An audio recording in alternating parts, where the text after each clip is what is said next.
In a world of remakes and remasters, Are we playing for what was once sacred and cool has now soured and become lame.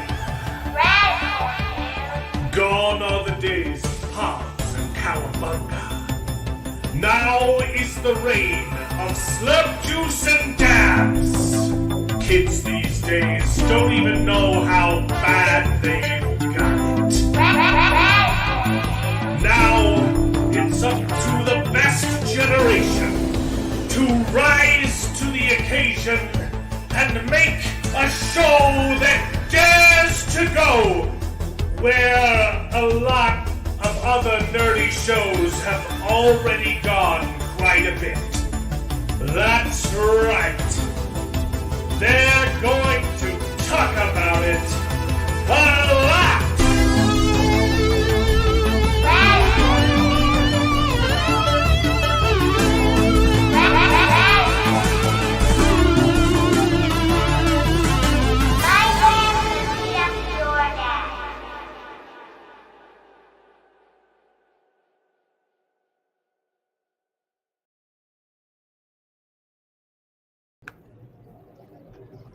Hello, everyone, and welcome back to the show.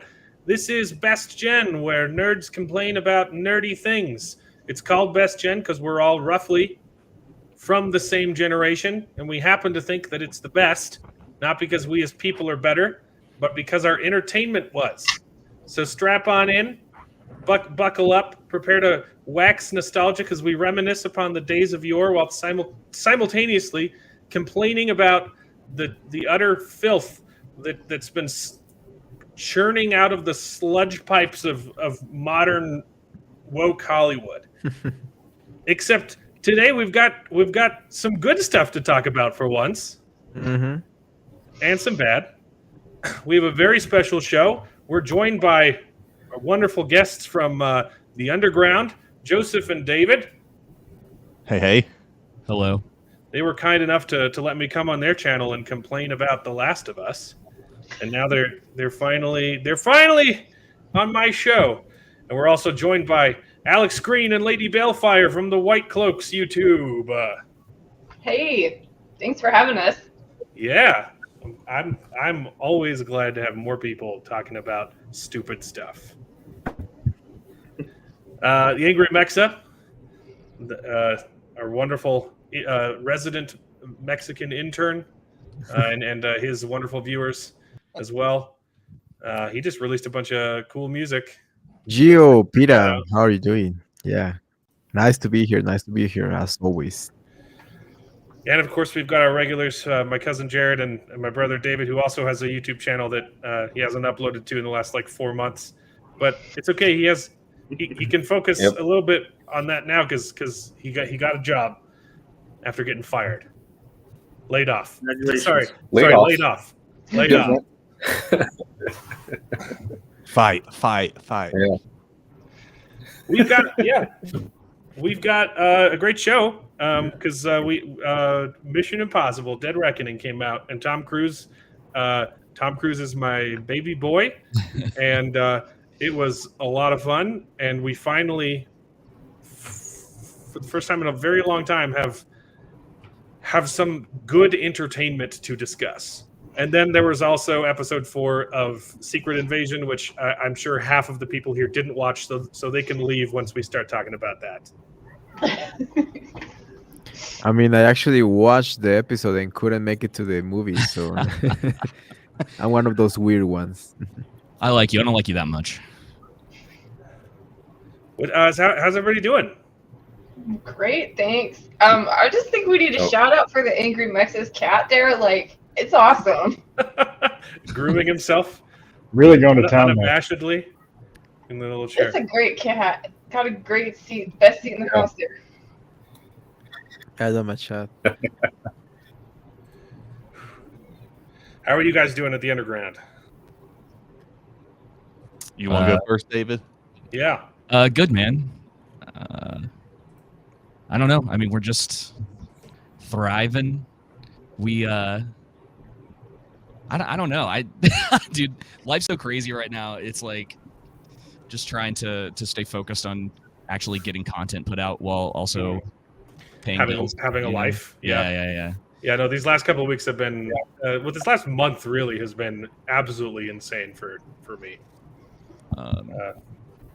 Just a whole bunch of stuff going on. Yeah, I just this is probably for a totally other conversation. I just purchased a cinema camera 2 days ago for work, quote unquote. There's a movie It's coming a out. business expense. Yeah. There's a movie Always. coming out in a couple months called The Creator, and to be honest, I cannot remember who's directing it, but it was filmed on the Sony FX3. Like the whole thing was, and the camera's like, I mean, if you buy it new, it's like $4,500. Yeah. So there's been a lot of talk in our circles and in other circles, just about, the actors strike is going on right now, and everyone's like, hey, like this is your time to try to get out there to do your thing. Yeah. And it's never been easier, and that's really the truth, because when you don't have to pay like a 5-figure price tag for a cinema camera, you can go out and you can start shooting and you can start learning how to do all of that stuff. Stuff becomes more available. Heck, they shot the Florida Project on the iPhone. Yeah. There's Oscar movies that were filmed on iPhones. So I still wouldn't do that, but that's, Wait, for real? You could kind of tell at some points in that movie that they filmed it on a cell phone. Yeah. Are you guys planning on trying to make something? Not in the near future. Okay. I've always had like thoughts in the back of my head of doing some projects like that. But it's that, I mean, I don't think people realize, like, making a film, like, whoever is on set doing something like that, it's gonna be like tyrannical. Like, it's not this flowers and rainbows sort of thing. There's a reason that some of the biggest directors in Hollywood have reputations for not exactly being nice people, or for, I mean, the stories are all out there.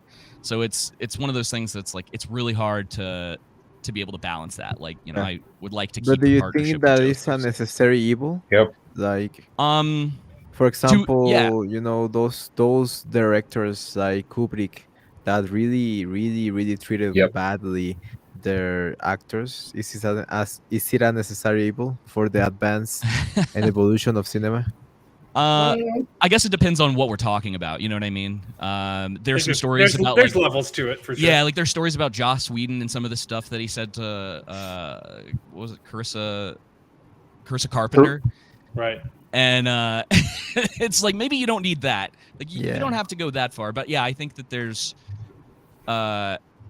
it's a double-edged sword, because we've talked on our show before that there are times when you can tell in a movie when the lead creative or whoever was in charge. So, like, take Quentin Tarantino as the person that always comes to mind. I don't think people typically tell him no when he wants to do stuff. And there's times when I think someone needs to go and just be like, this is too long, or like, this sucks. We can't put this in there. So I don't know, man. And it's weird. There are some directors that make better movies when they're interfered with, and there are some that need to just be left alone. Yeah. It's tough though. I mean, that's such a future down the road thing. Like, I'm pretty happy with what I'm doing right now, and to try to get into something like that, especially because, I mean, there's not any money in it. I mean, no, unless you've got like a pretty good history. It's not like in the modern industry where Disney grabs a random director who's only made one indie film and is like, hey, direct this multi-million-dollar project. Like those, not you. I mean, yeah, not me. Yeah, they'll get the random people so that they can get clout, but the Chloe Zhao's, the whoever's. I mean, you're just of the wrong persuasion, my friend. Yeah. Oh, you're absolutely correct. Yeah, it's fine. Well, Marvel is kind of doing exactly that, but it's because they want people who won't talk back to them, right? Oh, yeah, fair enough. They're like, oh, we don't want you to have any credit or any power because you're not actually directing the movie. It's made by committee, and all of the fight scenes were filmed and done by a second unit, and you're just filling in the gaps. Oh yeah, definitely. And then even if you're doing something indie with just your friends, you still have to like step away from that. Okay, we're all just hanging out and like this looks Yeah. cool. Let's keep doing this. So like, no, we have shot list. There's things we have to do. Like Oh, we yeah. can't sit and hang out. That's probably the hardest part about it because I was in film school for quite a while, and yeah. Well, just, you talk about, stories about directors. I guess the only thing I will say is, all of your artistic types that are those directors are sort of the highly strung lunatics. Yeah. And then we're all now seeing just how dumb and neurotic actors are, sort of with the advent of social media. Like, imagine being responsible for dealing with that egotistical, entitled moron all day, every day. Like, Fair enough. I'd be in jail. Like, Yeah. So, in defense of directors, but Yeah. that's about as far as I'll go. But then you find actors like Tom Cruise, right? Who made Tom the Cruise would difference. probably be the absolute worst to work with. Tom, no, you can't jump off the fucking mountain. You're $1 billion. The insurance guy is literally next to me. He will throw himself in front of the bike if you get on it. Like, Have you guys seen that sketch of Tom Cruise doing his own stunts? Like, no, hit me, cut. They're like going to hit him in the face with a bat. He's like, no. They're like, cut. It's like, no, hit me, do it. I do my own stunts. Like, okay, okay, you're going to fight a bear and cut. No, just keep rolling. I can't jump off the mountain.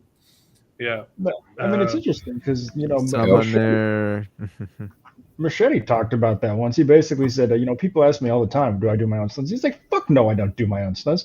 Do you understand that if I roll my ankle and can't shoot for a week, we've lost $1 million and like everybody on this set is unemployed for a week? Like, no, I don't do this because I don't have a tiny dick and don't feel insulted that I don't do my own stunts. It doesn't affect my ego. And, I think there's a middle ground to those two, but yeah. Well, Tom Cruise is the one producing his movies, then he gets to do his own stunts. Yeah, if you're Tom Cruise, you can just lay it on the table and say I'm doing it. Like that's. Oh man, this movie was nuts.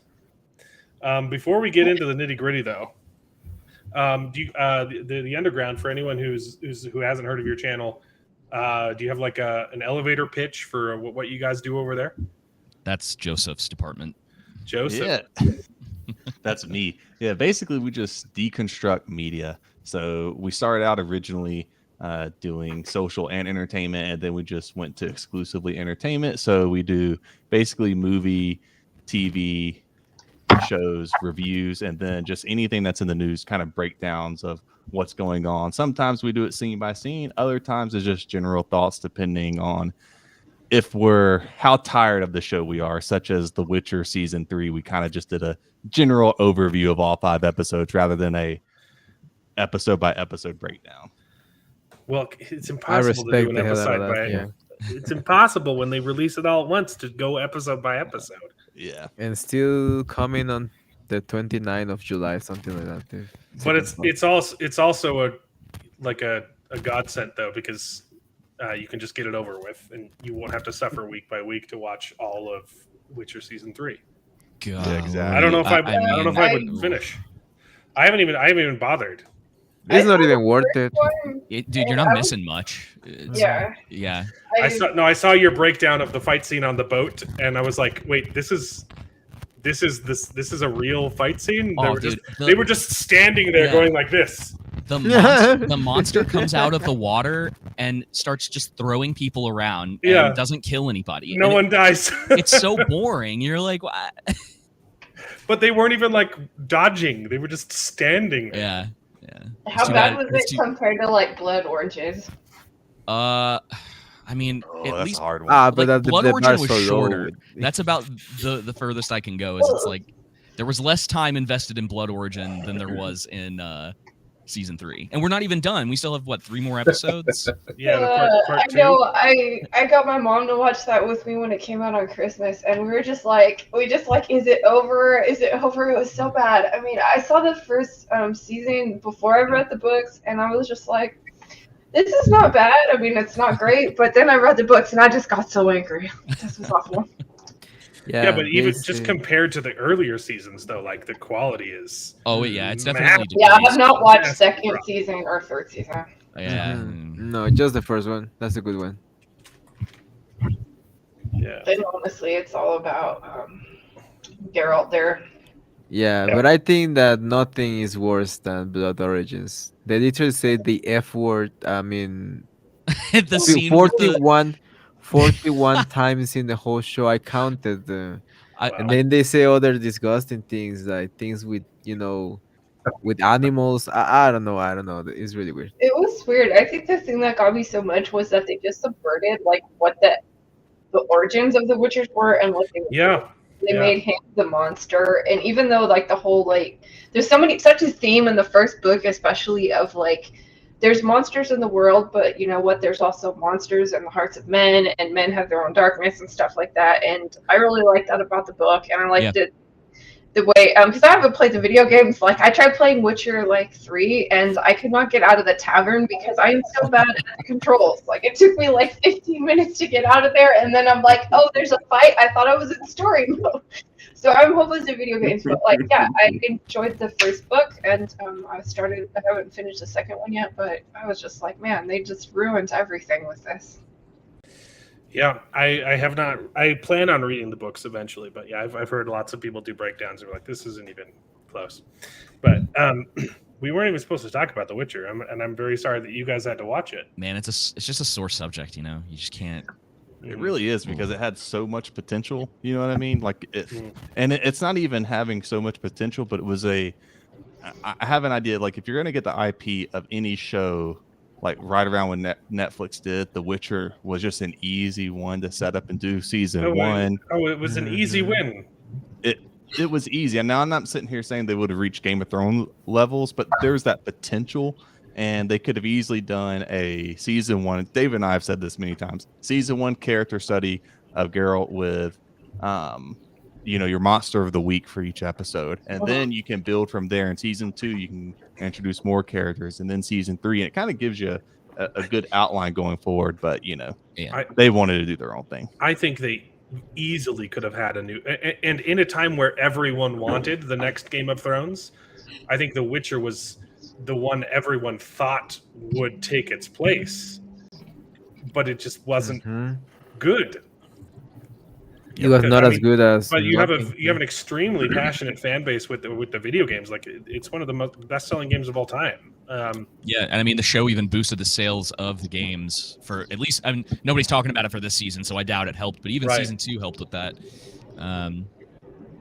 So, and I mean they're great. I mean the first game. I don't know if anybody's played the first game, but it has not aged well. I've started it like 3 times. The first time my hard drive crashed and I had to start over, and I'm like, and now I'm at the point I don't have time to play video games. Like I got Hogwarts Legacy and I played it like twice, and I've played my son's almost beaten it, and I've played like Tears of the Kingdom like 5 times.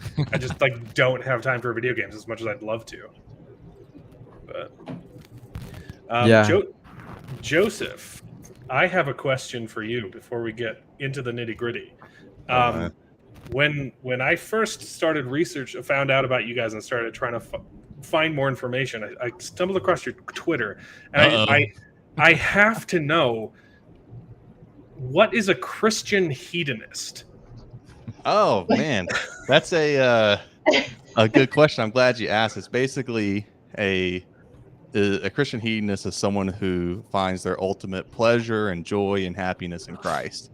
Okay, so it's not an oxymoron then. No, it's not an oxymoron at all. Because at first glance, they seem a little bit incongruous. No, I get you. It's just someone who basically finds their ultimate joy in Jesus. So. No, I read that and I was like, I have to know what that means. I love that. I love that you see that in my bio, and then the first thing I have retweeted is that about Pfizer there. And then next underneath that is about Adam Curry, which that was the other thing I was going to say. is that one of the things that David and I are doing with the underground is instead of monetizing our YouTube shorts are monetized, but as far as our long format videos, and then our live streams and along with our podcast, we're basically keeping most everything Ad-free. monetization free, because we're using a value for value system, which basically means people can donate their time, talent, and treasure to our podcast. And the treasure is simple, it's just money. Time and talent, that means basically any editing, any talent that you have. Literally, we've had people do thumbnails for us, all sorts of things that they can donate and they get credit for. So people who donate any amount of money automatically become a producer for the episode, the corresponding episode. And then people who donate like $100 or more become an associate executive producer. And then if it's like $200 or more, this can be one lump sum or cumulative. They become an executive producer of the episode. And those are actual credits people can put on their IMDb. So that's kind of the cool thing with that. But yeah, it's a really interesting business model that you guys have. Who knew that you could just kind of, I mean, because that's what it is. I mean, if you're putting money towards a production, like, that's all part of it. So. Yeah, you're rocking the ANCAP style there, voluntarism. I like it. Yep. Looks like David has given up, but he's going to stay in the chat. F in the chats for David. Yeah. Right. Give us your Fs in the chat, please. If you have one to give it now. A little bit of news.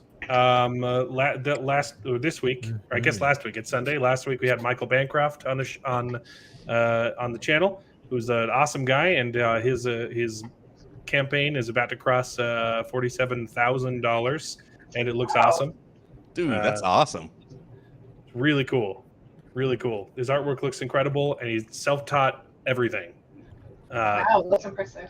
Yeah, I didn't know that. Cool. I didn't know that when I invited him on the show, that he had zero experience in making comics, and it's some of the best looking indie stuff I've ever seen. So, Mission Impossible made about 80,000 domestically. Woo. Or 80 million. Sorry, 80 million. I was about to say that's terrible. Yeah, 80,000. No. and with Little Mermaid. And with worldwide, $230 million. Strange Worlds. Yeah. That is a good opening. Mm-hmm. What was the budget for it? The budget's pretty big, so it's almost $200. almost 300 million. But I believe that I don't think that's for just this movie, because it's a two-parter. The one that we're going to be waiting on for a while.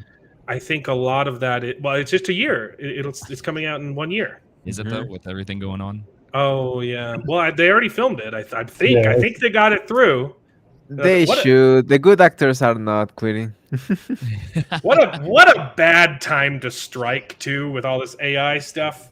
Yeah. Yeah. I just they think that they have Disney on the ropes, but they're really or Hollywood on the ropes. They're really just backing Hollywood into a corner and giving them an excuse to fire all of these horrible people. They're gonna go to Mexico, get some Mexicans that that never are going to strike, pay them half of the money that they pay actual actors. Hop in the back of the truck. We're going to Hollywood to make a movie.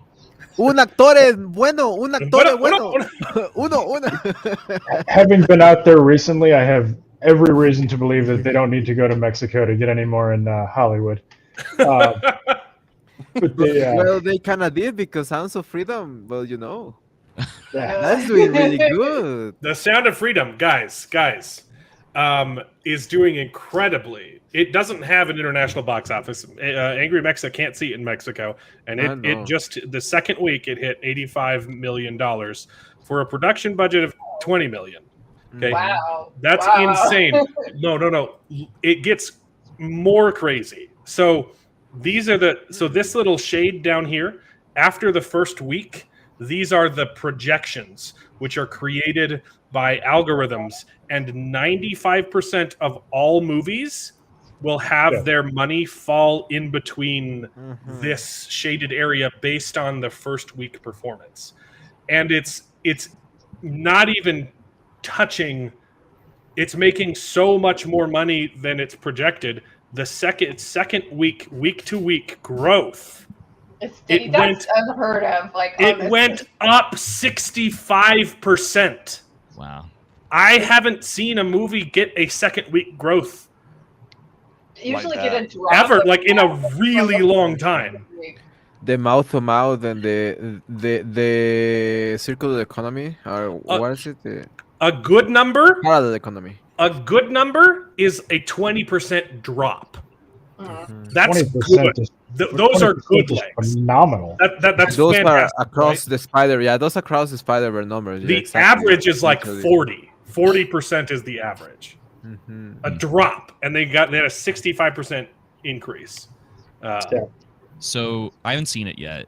Dude, it's good. It It's is really good. it's actually very good. It's not just like I was scared. I was scared that it Okay. was going to be like one of those. I really want it to be good, and it's kind of Yeah. just okay. Like Like everything from the like Daily a- Wire. I liked a few of the Daily Wire movies, but some of them are like, come on, make them a little better, okay? Oh, Technically, my technically, this is brother a safe. Davey. This is a safe space. You can say that they're not good. It's okay. Hey, no, I really liked Shut Ben In. Shapiro is not going to come out of the closet. I liked like 90% of Why would Shut you In. be worried I about a wish flashlight that for the you? ending was Made a you little bit question your tighter. entire existence. Yeah. And Run Hide Fight was Actually, like a guys. 7 out of 10 for me. It was Isn't good. that like the The better is Yeah, the it's a Prairie school shooter one, but movie. because of the cinematography, but the story was not. Yeah, I mean, no I just reason wanna to say- praise them. No reason to praise them anymore. They are big media now. Yeah. Okay. They're Always big- have been. they're big media now. Oh, we're gonna get into the Steven Crowder versus Daily Oh, Wire no. debate again. No, thank Oh you. boy. No. I was worried that this was gonna be one of those ones where like it's okay. It was genuinely Okay. a fantastic movie. I was crying the whole time, but the cinematography, I don't want to cry. specifically, like the cinematography stands out. Like he's doing like good stuff with the camera and experimenting, and it's really well done. And the My- director is so down to earth. He's Mexican, and he actually gives a lot of interviews to YouTube channels. To if you have a good video with good views of Sounds of Freedom, that's what I'm waiting for. Like the other release, the international release, maybe to make a video. And it's still don't know. dangerous, so I'm pretty scared of making a video because it's dangerous to make a video about those topics in Mexico. I don't It is know too if it'll close ever to I them. get. can understand that. I don't know if it'll ever get an international release, but August 20 is the international release. it is okay. He said it himself. Yeah. I thought that's why I wanted to do the video, but I didn't. I thought it was going to be silence everywhere, but no. They managed to take it out there, right? Mhm. Well, I mean, with reviews like The Guardian and Rolling Stone, how could you not go see it? Oh shoot. Yeah. I know. Right. They just make you want to see it more. Yeah. I About know free publicity. 2 people who went and saw it just because The Guardian was like, this is ridiculous and absurd. And anybody who supports this movie is That's a QAnon. good reason. It's dude. It's Yeah, it's let's that do it. it's the Joker effect all Yeah. over again. No, where did- they were like, "Oh, it's all these people. It's gonna be terrible," and everyone's like, "Cool, let's go see it." And it made like $1 billion. So I mean, Sound of Freedom's probably not gonna get that high, obviously, but it, Yeah, it's not and gonna make a billion, it's but- not the Joker, right? Yeah, It's yeah, still like it still has some. I mean, the movie if it makes $100,000, that's a monumental success. yeah, 100 million. Sorry. yeah. Oh gosh, I You did wake it up. again. I did it again. I'm up. very tired.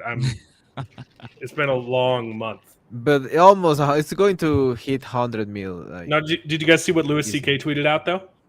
About Who? well, because you had all those articles saying, "Oh, this is just a QAnon fantasy." The weirdest part, which we brought up last week, is they're saying, "Oh, this movie is just a made up fantasy for dads," and I'm like, but wouldn't that be a good fantasy to have? Right, to go and take out pedophiles. If you're going to fantasize about something, right, that would be a good fantasy to have. But yeah, they're saying they're trying to say that the movie is illegitimate because the actor is linked to QAnon theories. So Is he ever like? I thought that he was like. no, he's denied it. He's Yeah, Well, he's he like said into no. the I don't thing, follow though, QAnon. right? Yeah, it's not the Q thing though, but he's definitely into the blood sucking. They drink the blood of the children thing, right? Like, Because I'm pretty sure there's. because in they gaming. I mean, I don't know. But yeah, I mean, I thought this the was a Hugh Jackman wonderful. picture is somewhat interesting and basically made me pass. But Oh, Boogie. the I thought this was a wonderful tweet though. mhm. The other one that I've seen is and I forget which of the comedians it was, but if it was if fighting sex trafficking makes me QAnon adjacent, Game. then are anon. Yeah, one. right. It's a weird hill to die on, Hollywood. Yeah. Just a little. The SAG-AFTRA they announced that as influencers we are not allowed to promote any struck work, regardless of if it's organic or paid capacity. We're not allowed to promote anything now, guys. I mean, it's funny you laugh about this Dragon Mount, which is the biggest Wheel of Time production. Yeah, they're massively promoting season 2. I guess because it doesn't fall under. No, that's what I'm laughing. I'm laughing because Tom Holland, not Tom Holland, and the other guy, Timothy, whatever, Chalamet. Those ones don't count because they're already done, right? It's the ones that are being but on he's strike. like, So I know that the striking whatever, but here's my movie that's going to make 100 mil, like at least, right?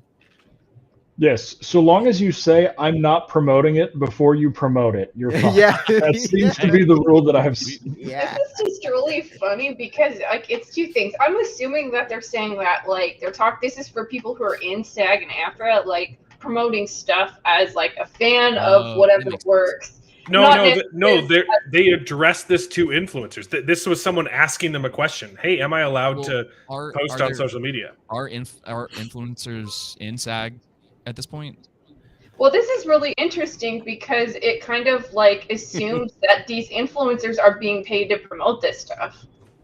Yes, yeah. But I think we know that they are. I mean, we know they are, but that's just confirmation right there.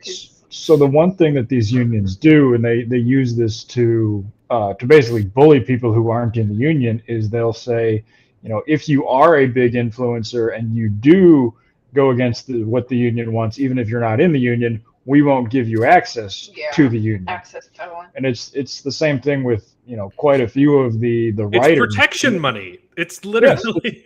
Yeah. Oh, for those guys on my chat that don't know what the SAG-AFTRA is the strike from all the actors and the writers from the shows that are so good, that are doing so much money, that they are definitely not losing billions to Disney and other companies. The writers are the WGA, but yeah. There's two strikes going on right now. They are striking all of them. Basically, Hollywood is on strike right now, which is a good thing for all of us. Yeah, basically. Which cracks me up, because if you're Disney right now, actually even funnier. The last Disney produced movie that made money, not released, produced, was Sound of Freedom. So their one win in their last 10 movies, they don't get paid for. But if you're Disney, oh no, my actors aren't allowed to go on social media and say retarded shit to piss off the fans. Oh no, stop. Whatever we do. They just don't know how to shut up. They literally don't know. I didn't pull it up because I saw it like right before I came down for the show, but their newest release, it's a Hulu release. Disney's newest show is an animated kids show about a girl who inherits a satanic cult from her father, who wills it to her, and they perform human sacrifices and drink blood. And Disney made this. They just don't care anymore. They just want to show it. The Hollywood is on strike. Nobody cares. No one cares. No one. We have a brain. Is like, oh, poor poor writers are getting paid less. Then go independent. Why do you have to go with Disney? Disney is not a a good company. I don't know what news have they been getting. Well, CNN, but they are not a good company. Nope. And I'm tired of having that argument with people too. It's so Yeah, annoying. it's oh wow. You like, it's people love to defend them for a number of different reasons, and it's Yeah. never because anything that they've. I don't want to say anything because I feel like that's not fair. I can't remember that far back, but most of what they've Coco. been doing, yeah. Coco was the last good thing they made. I mean, I still had to see Coco to really tell you that's Mexican, right? Because I saw the It's good. sombrero. I saw the sombrero in the trailer, and I say I'm off. I'm out. Hey, I've talked to remember- I've talked to a lot of real Mexicans that really like it. Hey, Just 'cause remember you when haven't we seen it tried- yet. tried I to still had to- trademark like Dia de los Muertos. Remember? Yeah. I forgot about that. That was wild. Okay, I gotta Google Wow. that. That's why I say okay, it was a good movie perhaps, but it's still not a good company. No, it's Oh, not. yeah, Dia Like, de Muertos, by the Well, way. And I don't know. I mean, like, I guess you want to shoot for them being good companies, but at this point, I would take like pretty neutral. Yeah. You know, because it goes so much deep. Like, you've got all this stuff that they're promoting, and then you had your few years of Me Too, and then everyone thinks that everything in Hollywood is just like hunky dory now. That Yeah. it was like this weird one-off incident, and maybe not necessarily the No. rule. what was I don't going know what on. you're saying, but Weinstein was definitely the only one. Yeah, definitely. It was nobody Oh, else was yeah, doing yeah, that. You know. sure. And No, there's no other reason why the term casting couch exists Oh, and for why sure. everyone knows what that is. It was just Harvey. It was just Weinstein. Yeah, it's just PH and Weinstein. Yeah. Yeah, that's why one of the things we always mention when speaking about these things is don't be a useful idiot. That Hollywood and big corporations, such as the big production companies in Hollywood, are just going to use whoever, like it's Mhm. their agenda, so they can quote unquote try and make the most money or save face or whatnot. But so many people will just play along thinking like, oh yeah, they actually really do care about me. Like, yeah, the big corporation really does. Because they still think that corporations are human, but they are not. Oh, I Exactly. mean, Primos. They are is the prime AI. Disney's Almost. Primos is the prime example. They really care a whole lot about Mexicans, guys. Yeah, don't give me getting started with that. I could talk hours about the Primos tobacco. Yeah. Grab them by the cuquita, everybody. Woo! Okay. That was I didn't even know that they did this. This didn't cross my That was a desk long time when this ago. happened. It was 10 years ago. It's not too I long. didn't even know. Like people don't in Mexico, they don't really care about like people in Mexico are so traumatized by news that they don't really care about news anymore. They live in a freaking perpetual state of Oh. But unawareness. Honestly, there's part of me that's like, I kind of love that they even attempted to do that. They're like, yeah, no, like well, it's maybe. ambitious, Well, right? yeah. You gotta love it. What if- Wow, we gotta what shoot if for the we can stars, trademark guys. it? Yeah, well, a whole new market. I mean, in fairness, that was before anybody in government ever told them no. Like, Yeah. the state of Florida was literally letting them set their own tax rate up until Yeah. So, I mean, they existed as their own like quasi government in Florida. Like they were holding Florida's laws.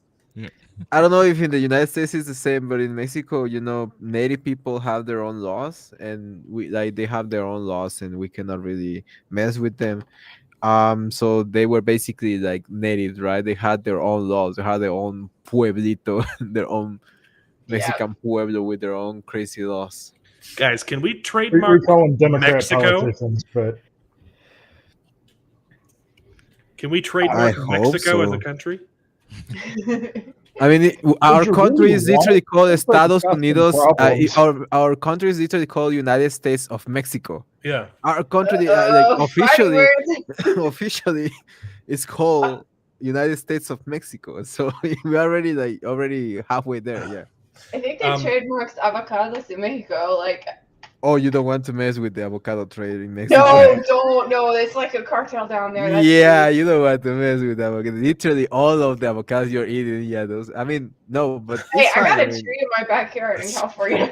oh no, it's fine. I mean, I don't say like, oh, don't eat No, avocado no, I because know you're what you supporting mean the though. cartel. Let's No, trademark who the 4th of cares? July. Who cares? Everything here in Mexico that we do supports those guys. Oh. You guys saw that Snow White is Mexican now. Did you guys see the? What the Yeah. heck This- is Yeah. this? I have not seen this. You haven't Like, seen these? what? Yeah, You haven't seen that? Oh my dear lord, we were Because ranting about it on the going stream. Oh, on here? Nerporeal. Peter Dinklage, Peter Yeah. Dinklage got upset that he says it's you can't cast dwarves to play dwarves anymore. So now no dwarf in Hollywood will ever have a job again. No, you have a So person good that is job, Peter Dinklage. He made it to the half top and of a the half. ladder Yeah, and then you have knocked it off. you have two short people. You have one half and a half. You have three people of color. You have one that seems like trans, You've got a and you couple have women. yeah, like a pirate Mexican guy, and the Honestly, whitest I don't dude. know what The the whitest like dude that's going to be first and mentally first challenged. I pronouns swear to are. God I'm that not he's gonna going to see be them. that. weren't I don't know the story, but I thought they were all brothers too. Weren't they? Like Yeah. related? they're all brothers. All of the in seven the dwarves? I thought they were all related. Oh, in the version, original yes. story. And the original Yeah. story, yes. I mean, in the Disney one, it will be weird, but I mean, it could be. I'm trying to figure out what's happening with Snow White there. Like what? It looks weird. It looks like they're a lot bigger than she is. This just looks like the downtown of the city that I live in. Looks like West downtown San Fentanyl. Francisco. Yeah. Yeah, it looks like a It's funny. pueblo. Like this is pretty Colombia normal around the pueblo. drum circle down there. So No, it's funny you should mention that. I was going to save this meme for later, but since you brought it up, the Babylon Bee reports that Snow White producers circumvent actor strike by casting 7 random hobos from San Francisco. that's about right. Yeah. Basically, they Legit. barely cleaned them up. They gave them basically the same clothes but cleaner from from the 60s. Why do their clothes look like the 60s? You know that they look don't like know. they are taking I have LS, no idea. you know. Yeah, Nerdtorial asks, "Is this real?" Yet, yes, it's very real. I mean, it's supposed to be. They are saying that it's not real. That is the doubles, the stuntman. I mean, that's the stunt lady for Rachel, whatever Ziegler. Who cares? They look the same. None of them, are like wow looking, right? Gal Gadot apparently is the Yeah. evil witch. No. Why are they They- trying to convert They Gal Gadot announced into Angelina the- Jolie? I don't know. They announced after Peter Dinklage made he threw his little fit. Disney announced so as to not perpetuate negative stereotypes for short people, we will not be casting dwarves in Seven White. In like one of the most We will iconic. be going a different direction. Yeah, literally, I would say like I heard interviews from little people when I was doing the research for when we were doing Willow, and they usually say that they are grateful to be casted at anything because nobody wants to cast them, and they don't care about being the butt of the joke most of the times because they are getting paid good money. They can support their families, they can have a good life, right? So they don't really care about all of those nonsense stuff. They are literally taking away money from people of color or people with disabilities. If I don't know if it's considered a disability, I don't really know. You guys have weird nomenclature. What? It Yeah, would we- be considered yeah, a yeah. disability. The funniest thing about this one is Disney might end up getting sued because this was so bad that they reported, no, this is not real. This is not real. And then the Daily Mail, which published this the first time, said, no, this is real. And then Disney I'm convinced somebody at Disney went through, looked at it, and went, oh shit, this is actually real. We assumed it was fake based on just how bad it looks. And so they said, it's real, but it's not official. Yo, I'm going Yeah, to say it because okay. they're brown and the 7 homeless minority. And Nerdporial's Snow Tina and the 7 Diverse also had me rolling. I Oh missed my it. dear lord. Oh my dear No, lord. it was Boogie, you're Snow a Tina, wild the one. Seven Diverse. Yeah. You're a wild one, Boogie. Oh, Why is this company losing money? I can't couldn't. figure I it couldn't. out. I don't know. Why are they trying to? Yeah, why are they trying to hire AI? I mean, not hire, but pay for AI. Beats me. It beats Yeah. me. I just No, don't understand why they had to do like, okay, we're going through our animated catalog and we're like, we're just going to remake everything as live action. I mean, why? All I have to say is I hope they keep going because I can't wait to see the live action remake of Song of the South. That's going to be fire. do it. Do it. Do it, The cowards. casting Oh, of thank you for Tarzan is also remembering me going to be that. Yeah, I'm making a fascinating. video about that. Yeah, thank you for remembering that. Yeah, I've totally forgot. Sound of the South, yes. What's the Zippity Doodah, right? That's from that one. Yeah. Yep. Zippity Wait, it's a real Doodah. movie? I thought it was just like a production or something. It's a real No, movie. it's a No, it musical. was a movie that came out. What? Like It's it a was one of musical? those like It's live one of Oh, those- action animation. you definitely should watch it, and make It's sure you get the probably- unedited version Yeah, because Oh. it's one of those half live action, half animated ones. Yeah. Like Yo, you Peach- just like made the have original a Peach video. Dragon. I'm working on a video. It's coming out like later this week. I mean, probably on Tuesday or Thursday about how Disney is racist. Just talking about a little bit of the Primo's debacle. But now that you put that, yeah, I'm going to watch the Sound of the South. Yeah. Oh my dear The lord. whole, I mean, what a terrible time to strike, right? I mean, complain all you want about AI, but it's like it still wouldn't be good, but it would be better than this, right? I would gladly watch something created by AI instead of this crap. Well, I'll tell you what's going to be really, really funny. And Amazon has had this sort of happen before. Is when they have the conversations with their money people, which is basically the same metrics that their AI team will work with. If the AI is any good, what it's going to tell them is you need to make shows with good looking white male leads and Yeah, guns yeah. gunning down brown people. And it's going to cause a meltdown. Yeah, because that's like their popular shows, right? Like the. It's slightly different, but that's something that a lot of people are worried about with Resident Evil 5 potentially getting a remake. 'Cause God. God, no. that's kind of essentially what that is. Yep. I mean, not fully, but like, it's just location and all that. Yeah. So Well, in fairness, the Resident Evil people need to have the thickest skin in the world if they survive that Netflix show. oh, they did. I Like- mean, RE4 did amazing. Yeah, that show sucked. Holy smokes. That's like a really good short for us on YouTube. People are still talking about Blade being in the Resident Evil show on Netflix. Wow. You saw no. You need to change that up. Blade is no longer working on Blade. Marshall Ali dipped out of there. Is he Wow. finally gone? Really? Okay. Yep. Yeah, said he this just is did too like much 2 days for ago, shit yeah. show production and bounced. Wow. Yeah, it's not surprising. Good on He's him. saying Good that on him. it's just like because of scheduling conflict. We all know it's just because they were Yeah. trying to make him do BS.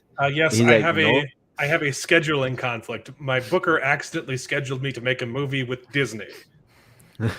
Well, I mean, quite literally, they were supposed to be filming it 2 years ago, Mhm. Yeah, it and should they have been can't out. get a fucking script together. So, I mean, Marshall Ali will have freaking gay sex on film if you give him enough money. Like, this is a fact we know. So, I mean, clearly, it's not a political thing. It is quite literally. They had 2 years. Couldn't put together a fucking script in time to even start filming. How bad do you have to be to not be able to put a script together in 2 fucking years? $9 billion bat. That's how much. Right? Crazy. Mhm. $900 million Mm. they lost this year. Yeah. That's only in productions. That doesn't include their Disney Plus losses. Oh, yeah. Oh, yeah. I mean, good grief. all the shows that they canceled or removed from their system to take tax breaks. Yeah. Oof. That's all they want they're us to hurting- know. they're Like, hurting that's the bad. numbers they want us to know. It's probably. My father used to say, if they only they only want you to know a certain number, you have to think that it's 10 times as bad as the real number is. That's why I say it's 9 billion a year. Yeah.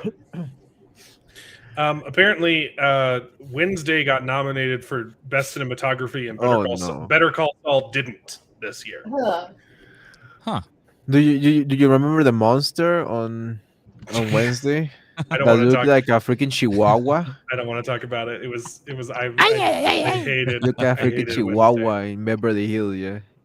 Dude. Yeah. Was it better or worse than the Chihuahua monster from Rings of Power? Better. Oh, It was better. It was dude. better. Oh yeah, sorry, I had to. Slightly, Oh, like- that's yo. I Slightly. think they use the same freaking. They have Same to use the model. same freaking model or the Ooh. same After Effects or whatever. What? I assume you guys saw the poster they released for season 2 of Wheel of Time. Yep. It is some. So actually, this is great. This is. Do you mind if I run a quick experiment with the panel here? Yeah. Okay, so Jared, I want you to pick one of these characters. Who do you think is the main character? Jared's read the books. Yeah, I'm I was sorry. gonna say, I've read. I haven't read Okay. anything because I don't know how to read, Mister. I don't know how to read, sir. Okay, well, I will let anybody who hasn't read the series take a stab at who the main character is off of this poster. That's funny because I know. I mean, I haven't would, read it. I'm gonna Oh, assume the chick front and Jesus. center, white woman. I can't remember her name. I mean, Rosamund if Pike. I was being fair, I Maureen. would Yes. say the white woman in the middle, but I would say that the Chinese guy in the back, like he looks the more menacing. Like he looks like a badass. He's about to take the sword out. And, I don't know. Did you say the main villain or the main character? The leading character. character, the protagonist Oh, of yeah. the story. Yeah, Huh. it's Rosamund Pike. Is it the bald guy? Because I've seen the Stranger Things and I don't know, Hollywood likes bald people, right? I don't know.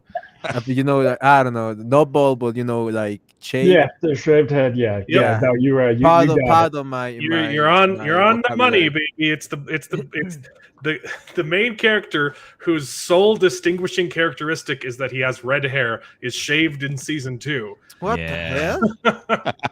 Yes, What and the then hell?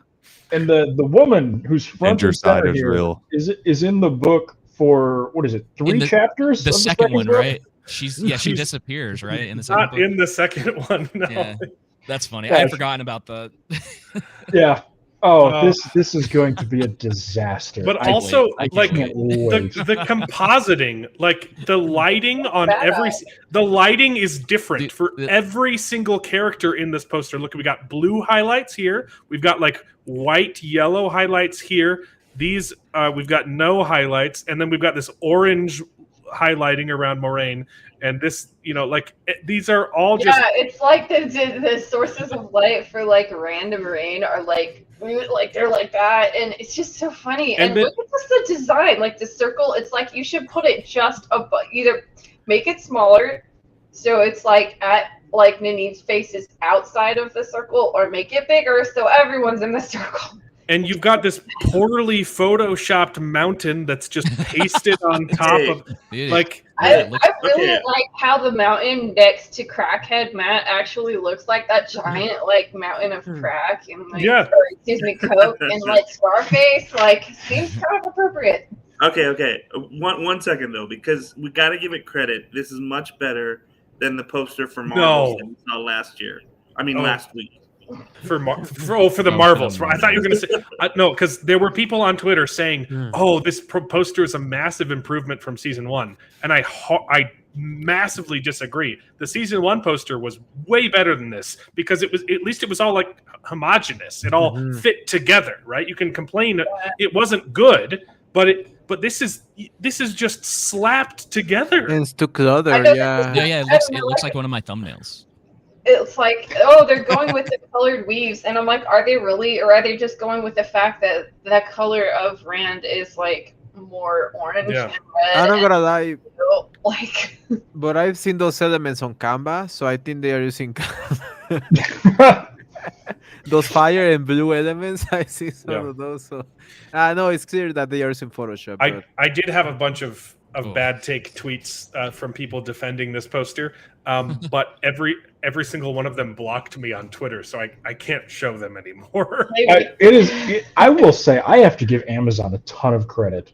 the way that they have coordinated this fan base, like the people who say it's like positive things it's about like this, gaslighting left and oh, right. it's a fucking cult. And It's I'm actually insane. super impressed with the way that they organize, because their ability to get 250 people to block just everyone with no mistakes is absolutely wild. Yeah. It's Yeah. they quite literally have like a Maoist list of like unclean people that you have to block They in order they to have be a able to come blacklist. through. Yeah. Yeah. They had this, yeah, people, yeah. I was one of once on those lists, like white supremacy strong supporter, and I was like, Mhm. bro, like I had to upload my photo to people He's to see that brown. I'm He's brown. Uh, and I don't even look that brown because of all the lighting that I have, right here. But yeah, I am actually kind of brown, yeah. Hey, uh, adjacent is I enough at am a this I point, am man. a kind of a Trump supporter though, so that doesn't take a matter of the fact. But I mean, I was a Trump supporter when he was running. Right now, I'm like, Ronnie D is currently pulling away from it for me, so I'm yeah. leaning that direction. But I don't like the Ronnie government. D, yeah, Ronnie D was a good option. Until he started using the app for faking his I just want to see him in the commercials. cage. So I'm like, I want to see him fight each other before I decide. I want to see fighting each other. That's what I want to see. I want to see the Definitely. debacle. That's what I want to see. I love American politics. You guys, your politics are so funny. Here in Mexico, is like nobody can talk about anything, and if you talk about things, you know what they do.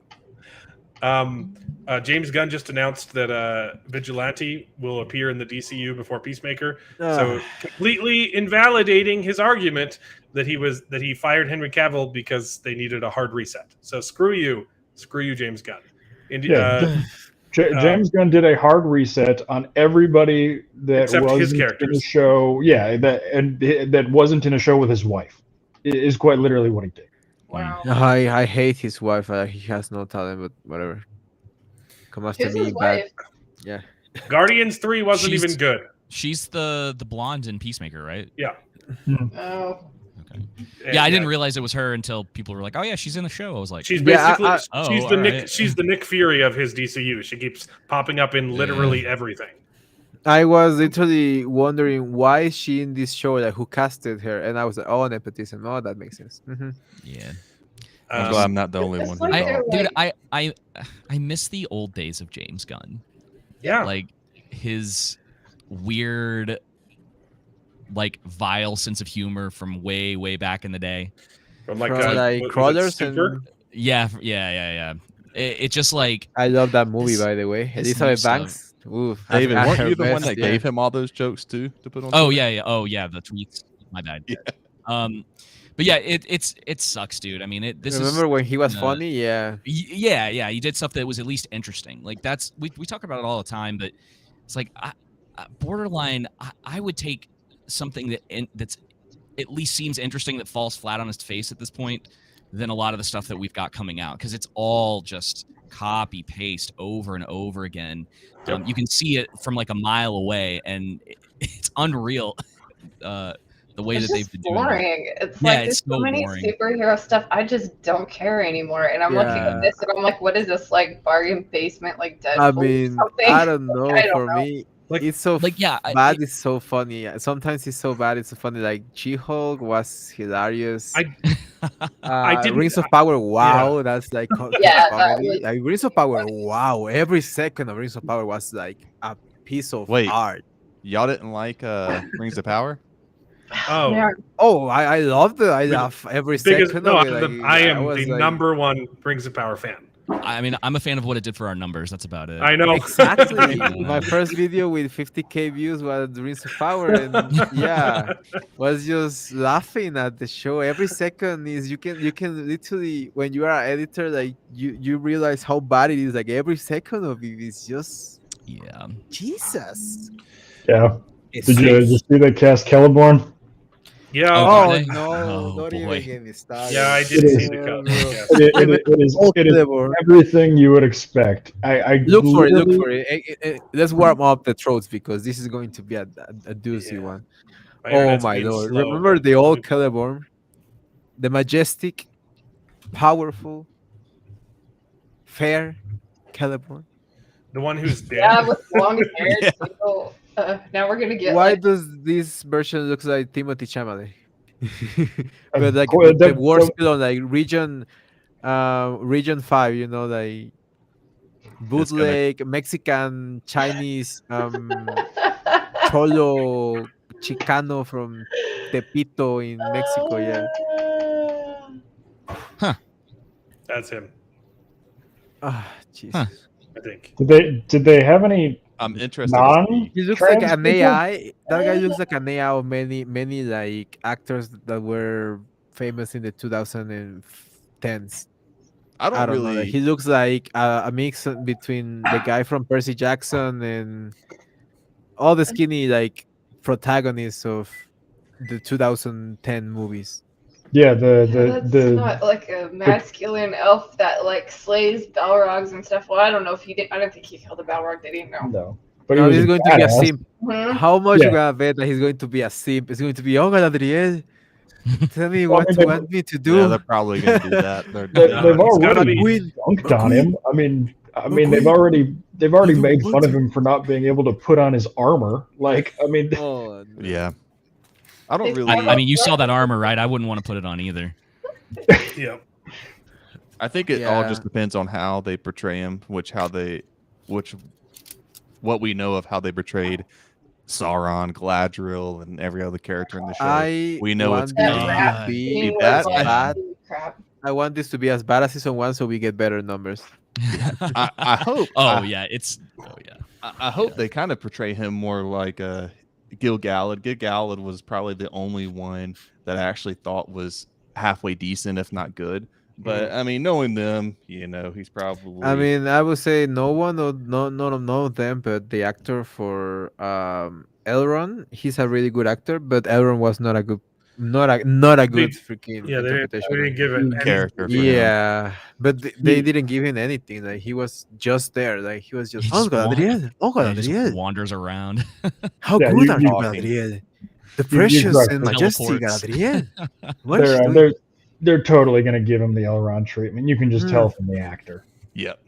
Yep. No, he's going to be worse. No, he's going to be like, I don't know, like Halbrand. No, worse than Halbrand levels. I I'm don't know. telling you, he's. I still believe that he's gonna Babe, end up being there's some the. already thawed in the fridge. the Oh. I gotta say, my Whoa. favorite was Adar.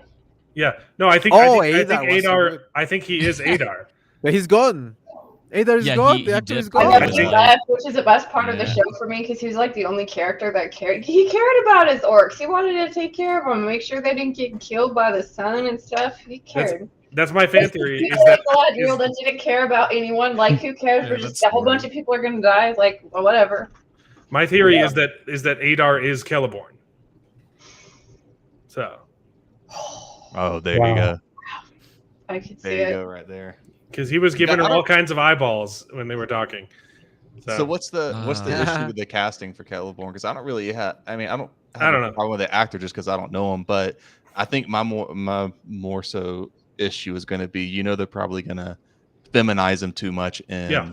portray the elves how they did in season 1. So it's just going to be a hot mess to They're watch. I hope not. But as we know with The Witcher and a lot of these shows, I think one of the things David and I talk a lot with people about on our podcast is that we'll have people who will say, well, next season they can get better. And it's like, it typically doesn't happen that way. I don't know if y'all can. I can't. It wasn't think even of that. one They're saying most shows don't get good till season 3.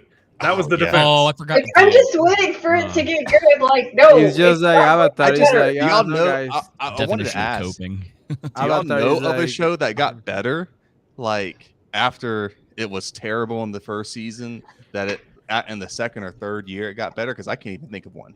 I know There are that I sitcoms. know of shows that got better, but they didn't start out bad. Well, Mhm. Like Community Yeah. gets better as The it Office. goes. What?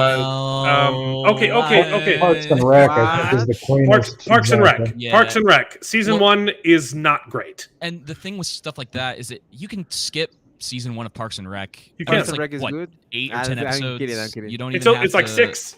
Yeah, you can skip it completely with a sitcom, other things like that. I don't With like something it. like Rings of Power, if you jump into season 2 without any sort of knowledge of season 1, it's just gonna be like, what do I do? Not to mention if you were to do that for a third season and try to jump into something that's like supposed to be this deep fantasy with all of this lore, and you've got people in the middle of all of whatever is going to be happening by the time we get to season 3 of one of these shows, you're just gonna be like, what is this? Like, because typically you're supposed to reference the stuff that happened before, like it all builds on each other. But and with The Witcher, you literally watch season 3 Witcher, like, what is going on? That might be the best example. That might be the best example at this point, where it's like that show got progressively worse for sure. Yeah. Well, I'll give you Star Trek Picard, which decided our first 2 seasons were so god awful dog shit. We've decided we're not going to reference them a single time. We're just going to go forward. But I mean, that's a wild exception. They got a different producer, I think, right? Like someone that really cares for. It also got canceled with the season that was better. It's too late. Wow. Bad, but better. Yes. I mean, come on, like Rings of Power, like 3 of the episodes finish where they started, so like you could probably just leave them and not miss out. Yeah, I mean, you guys, I mean, shit. Joseph's got it in his, his logo there. Politics ruins everything. If a show is bad because of its politics, it's not going to get better. There's not going to be an instance where somebody says, no, you have to stop being this political. It's going to just get progressively more political. And The Witcher is a classic example of that. And Wheel of Time and Rings of Power are the classic examples of shows that were bad because of their politics and is only going to continue to spiral. Yeah. Yeah.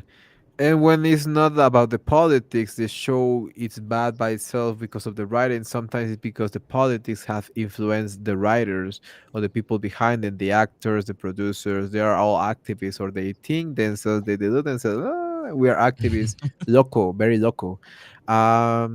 And yeah, they will do things that are bad. They will lose money, millions of money, and Disney will be, oh, let's get AI, and they will strike, and they won't get nothing. They will lose their houses, like the guys say, which is terrible. I don't wish that on nobody, but come on, what are you going to get out of the strike, really? I know. Other than delaying the making of the money with the company, like the companies are like, oh, we're not making money. The money. And like the demands they're making are so insane. It's like to have that many writers is just going to make it that more expensive. And then the other thing too, they're demanding more writers be involved on shows. I read through, it makes no sense. Like, no, I want to go back to one guy doing all of the writing. But at least we can all agree that if they're hiring people like this to watch, to write The Witcher and The Rings of Power and The Wheel of Time, that gives us all hope that we can write for Hollywood. Yeah.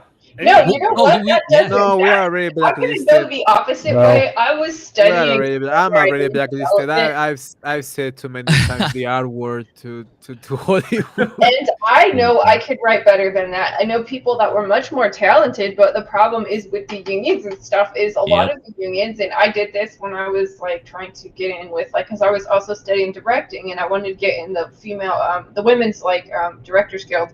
And it's like they didn't want you even being in there unless you had already produced a movie. And I'm just like, hey, can I shadow someone around someday? And a lot of these unions, they're more of keeping people out than trying to give them opportunities. Yep.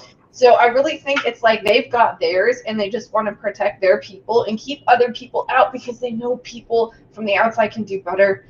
Which is like seen in the huge explosion of the indie film industry lately. Mm-hmm. So what you're saying is that Peter Dinklage is the head of all the unions in Hollywood? Pretty much. It's like he says no, and it's climb up the ladder and then kick it out from underneath you. Yeah. Exactly. Which is just kind of unfortunate how it works. Yeah. There's one more bit of news, which is that the Teenage Mutant Ninja Turtles movie has decided to depict has decided to depict Splinter as an anti-human bigot. He makes the Ninja Turtles recite a motto, they have to recite this motto: humans are demons, scum of the earth. Avoid them, don't say hi. They lust to murder that which is different from them. To interact with them is to die. Wait, this is a kids movie? Yes. What? So that's their motto that Splinter makes them recite. But I mean, judging by, how they're depicting April O'Neil, maybe it's a little accurate. I'm still trying to figure out how she even got in the sewer. Like, I've seen the pictures. Like, She's not going to fit. Yeah, I mean, the Everything reason these why days is people just- use thin people in movies is to fit them better in the show, right? It's like, yeah. I think that's another common thread that's an issue with a lot of these movies and TV shows being released, regardless of what it is there's a nihilistic bent to everything. And I don't know if that's just it's probably just people's outlook on life right now.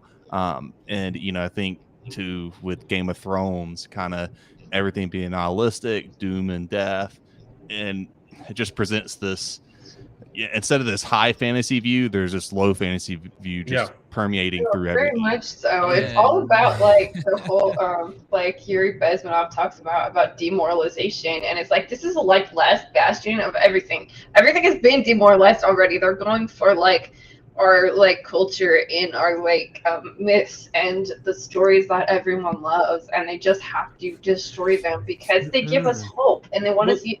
They give us beauty and stuff in the world, and they just want to destroy that. And by their own words, they call it a deconstruction. Oh, we're doing a deconstruction of the classic archetypes. Oh my lord. Wh- And that's why what do, we why do. do you think they want to deconstruct the things that were good? We deconstruct the deconstructors. That's what the underground is.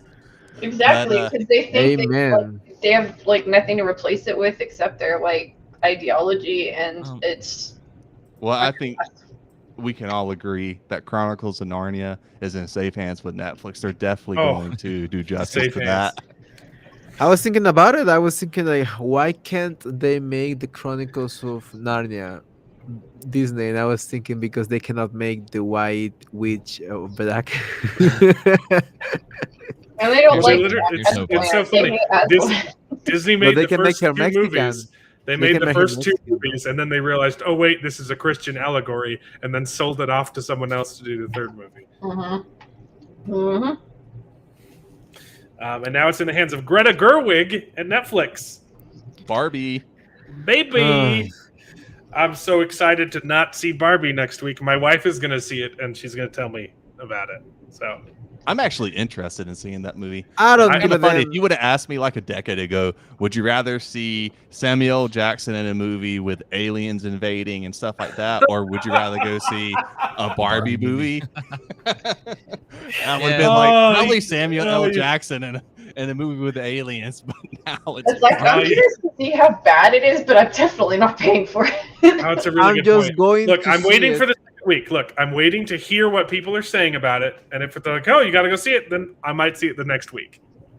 I'm gonna go see. I'm going more to interested see in it seeing it than Oppenheimer. Only. You're more interested in content. Barbie than Oppenheimer? I am. I'm surprised to say that because I really do enjoy World War II films. Listen, but, yeah. Tenet sucked. Oh, come I'll on. die on that hill. Come on. I will Correct. die on that hill. He doesn't get a pass just because he's Christopher Nolan at this point. Like I liked Tenet. The that's story sucked, yes. dude. That movie. That movie have was. not seen The it. logic of that movie, yes.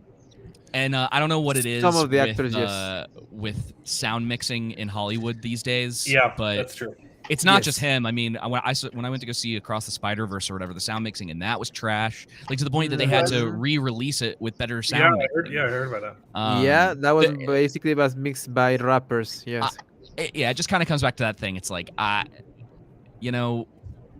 one time Christopher Nolan, he just doesn't hold that place to me like he did back in the day with The Prestige and a lot of that stuff. Like, That was a good movie. yeah, Prestige. Let's see. I mean, only because of the explosion, I guess it's worth to okay. see. It. I mean, I want to see Oppenheimer. Don't get me wrong, but He said there is zero CGI in the movie. Does that not intrigue you? I mean, it's cool, but that doesn't I mean, they do a lot of that to replace backgrounds and stuff. So it's not exactly. It'd be so funny. Yeah, Yo, I get what he it'd be so funny. means. It'd be so funny that it has no CGI because it's basically just Secret Invasion, just shots of people talking and sitting in The chairs. Witcher. And yeah, The Witcher just sitting in chairs and drinking coffee or beer, and that's it, right? Well, and No, that's, Well, it's going to be a lot of it. breakdown, when Disney does those shots of just people sitting in chairs, they're doing it on green screens, and they're even inserting the props digitally. I don't It makes even know no what sense. they are. so Yeah. because a buddy of mine told me yesterday when I saw Dead Reckoning, he was like, "Oh yeah, Oppenheimer. Like I've heard people say that it's boring," and I was like, "Well, what do you mean by boring?" Because one of the things that drives me crazy is someone else will be like, "Well, this was boring," and it's like, but what you consider boring might not be what I consider boring. I need to understand I'm where sure you're a coming lot of from people with thought that Schindler's List was boring. But exactly. And so if it's like, oh well, there was just a lot of talking in it, and it's like, again, but if the I talking like a lot is of movies where good, that happens. Yeah, I mean, half of Quentin Tarantino's movies, like, yeah, there's a lot of that stuff that goes on, but it's a lot of dialogue. It's a lot of talking. It's people sitting around talking in different situations, in cars and hotel rooms, whatever. So it doesn't in and of itself mean that Oppenheimer's going to be boring because of that. It just has to be interesting dialogue. The subject material and what they're trying to get across to everyone has to be interesting. Has to make you think, but I'm worried if Sure. the good dialogues in the movie are the ones in the trailer, because those are like they sound like a Marvel movie, like the Nazis have the bomb. We have to get it before them, right? God knows what the Nazis would do with the. I think my curiosity about that movie is just like how they're going to portray everything that happens. It's very charged, and I don't know Sure. if they're going to present it in like a good light or like kind of more realistic. And I'm curious to see about that. I don't That's think where they my are even reservation going to is. mention just the hope- Jewish thing. I just hope if they show Literally. Hitler, it's just Donald Trump that comes out. And Yeah. Yeah, probably. You got to have a stand-in in the movie. Okay, with the Germans. hair and, is it the comb over? And, Okay, German people, we make the best bomb. make the best bomb. excuse We're me. not we gonna have the get those hugest Mexicans. ever. Those European Mexicans into our border. And then you see boy. the The Viking Jews guy. are the European. We're gonna It's make gonna a be we're gonna make here. a bigger bomb. We're gonna make a bigger bomb, and we're gonna make the Americans pay for it. We're gonna have a bigger bomb. We're gonna have So- the so- Mexican. So The you, Jewish you people joke don't about that, but Harry Truman referred to Oppenheimer as the crybaby scientist for the rest of his life because of how much he was put off by Oppenheimer. So I really do hope that makes it into the film. Great again. Yeah, it's interesting to choose Oppenheimer as the subject instead of Einstein. Einstein. Yeah, why does he? What's the obsession with people that because kill Oppenheimer people? was Right? more involved with the day to day He was. and the engineering of it. Einstein was basically the theoretical scientist. Right. Oppenheimer was And- responsible for making it go off. If the rumors are true, it's because Robert Pattinson gave Christopher Nolan a book about Oppenheimer specifically. Right. So he read it and wanted to make a movie Robert about that. Pattinson reads. But what do you think he was I'm doing kidding, when he I'm kidding. wasn't He getting in probably shape to reads play way more than Batman? me. What if there's a Netflix adaptation of World War II? Well, There was, right, the silence in the front. Oh no, No, that's that's that- World War One. World War One. World Didn't War they I. just do Yeah. the? I mean, Okay. it's basic That for was me. a It's all the phenomenal same. movie. I was thinking about that movie today. Gringos Good. fighting each other. All quiet on the Western Front. Yeah, I was gonna say all quiet on the Phenomenal Western movie. front. They just did. Yes, they might. good one. We should probably talk about Dead Reckoning, though. Yes, we Oh, should. I mean, I'm just making time because, like a kid in high school, I didn't do my homework, so I'm just trying to watch videos while we talk about whatever. I loved it. I absolutely loved Dead Reckoning, and I also binged all of the other Mission Impossible movies Same. this week, except for Mission Impossible 2. I skipped it, Oh, boo. watched all the other ones, but then you I didn't went binge back them. and I started it, and I was like, yeah, There's a reason you skipped it. there's a reason. I haven't finished it yet, but I will finish it. Just honestly, just watch the second half of it because Yeah. that's at least entertaining. The second half is better. I have like so growing up well, I mean, you had 1 and 2 for the most part. 3, was down the road, right? And so for the longest time, those were the only 2 Mission Impossible movies. Oh, I loved Mission Impossible 2 when I was a kid. But I realized recently what I would do was just skip to the action scenes, and I would specifically only watch that stuff, and that because that was the stuff, at least at the time, that was like, whoa, the slow mo, and going back and watching it. I can't even count how many times I watched the first Mission Impossible. Me neither, Boogie. Me neither. So I didn't own Mission Impossible 1, but my best friend had a VHS recording that was recorded off of TV, right? Oh, wow. And with like commercials and everything that we'd have to skip through, right? That's how you did it back in the day. That's the only way you could watch. I watched Mission Impossible 1 probably about 50 times. I love. Movie come out? I love it. Was in I thought it was the 80s. No, it's 90s. No. Yeah. My mom never let me watch Mission Impossible because she thought that they had naughty scenes in the movie. So she was like, "No, you're not gonna watch Mission Impossible." 96. She was a pretty hard Christian. Okay. So, yeah. There is some implied naughtiness, yeah. Yeah, she was like a hard Christian. She wouldn't let me like watch anything that wasn't like. Okay. Well, Angry Mix, you're gonna borrow my Paramount Plus account. That's what I did. We're gonna watch all of them. Yeah, I was waiting for our 24 stream. hours, all our 6 of the stream original for. movies. For 24 hours of movies. Did 24 hours? Yeah, I did. I watched all of them from Friday to Saturday, and then went and saw Dead Reckoning. I can do a 24-hour stream, although no one is going to watch me suffer. See, I just did one a day. One a day. That was my original plan, and then time just kept getting away from me, and I was like, "Screw it! I'm just gonna go for it." So technically, just out of curiosity, what would you consider sort of like your ranking for them? Like, is Dead Reckoning your absolute favorite, or are there others that you would put above it? It's really hard to rank these movies because Mission Impossible 1 has got the nostalgia factor built in for me, right? If we're just analyzing filmmaking, it's obviously not the best one. It might be my favorite though. Like the exploding gum. I mean, I can't tell you how many times I pulled out a stick of gum and pretended it was the exploding gum, and I would red light, green light, and I'd throw it at my mom, right? And like try to blow her up. Bet you love that. Yeah. I love Mission Impossible 1, and watching it again this week, I was like, the movie holds up.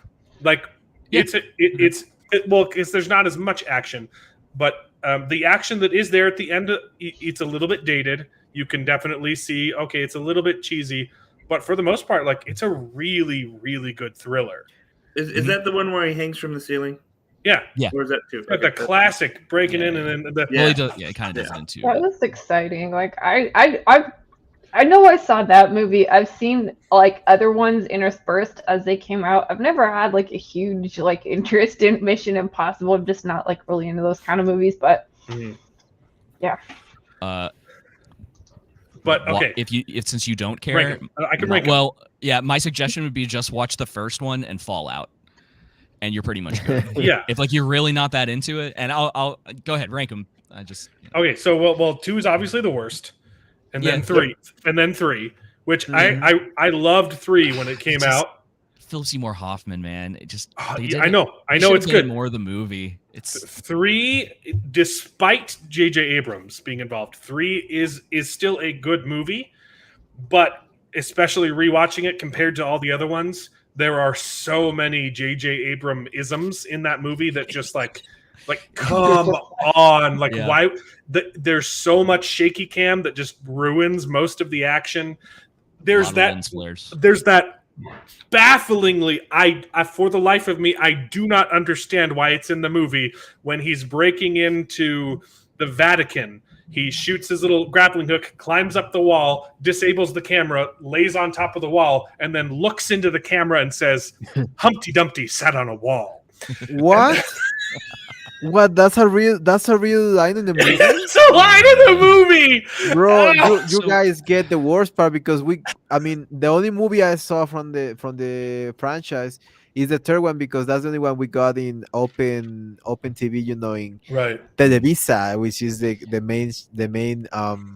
also lens the flares main what is it everywhere. Yeah, called? it's a lot of lens flares. The main But TV station or Yeah. yeah. It's got an awesome opening though. it does. It's It really really, does. really good. Like, yeah, the It's rest a of the really movie good is opening. kind of all over the place, but that The- opening is No. So something else. I do not dislike Mission Impossible 3. Okay, but Watch it in the- Spanish is better. It's No the, kidding. it is Watch it it in is the Latino second worst. Spanish is better. No kidding. It's way better. The guy that voices Mission Impossible, he voiced Tom Cruise for most of the movies in Mexico, so he's pretty good at it. It's And they changed those awful jokes because they don't make any It's sense in terrible. Mexican. I love it when That's they do that, and I'm like, because I'm moderately okay with Spanish, and then I can listen to something and understand what they mean. So I'm reading the subtitles, and I'm like, that's not even what that means. The I would other say- negative is it's a mystery box movie with Oh, the yeah, stupid the rabbit's rabbit foot, foot. and there's no Yeah. answer. They don't tell you what it is, except classic Simon Pegg's JJ. theory. Simon Pegg's theory is that it's the anti-god. Yeah, yeah, I forgot about that. Yeah, it's very But the plus is, like you mentioned, Philip Seymour Hoffman, incredible, and it introduces Simon Pegg into the franchise, who is Yeah. the best part of the Well, franchise. and the dynamic with his wife, which Was with- Michelle Monaghan was yeah, great in it. Carrie it's- Russell was great in the opening scene before Yeah. she, his wife is one of those things that when it comes to Fallout, which is my personal favorite. I love. I love. I'm sorry. Cooper Yeah, Talbot. I'm jumping ahead a little bit, but yeah, there's something that some of those movies do that really leads up to what culminates in that. So it's Yes, I think Fallout probably is number one. And I like that they brought back Michelle Monaghan for that. Mhm. Um, I agree, Pyra. I agree, Pira. and the other plus is just that the one scene on the airplane where he just starts cutting the zip ties with Philip Seymour Hoffman dangling out of the airplane makes up for all of the movie's faults. Super good. Yeah. That's Philip Seymour Hoffman gets some really interesting character moments in that, the way that he's handling the situation. And he's a standout villain in the series, really, because a lot of the villains are pretty cookie cutter. It reminds me of a lot of Marvel villains, where they're kind of there. That a lot of them end up being forgettable. Yeah. And then occasionally you get at least one decent one, or I think.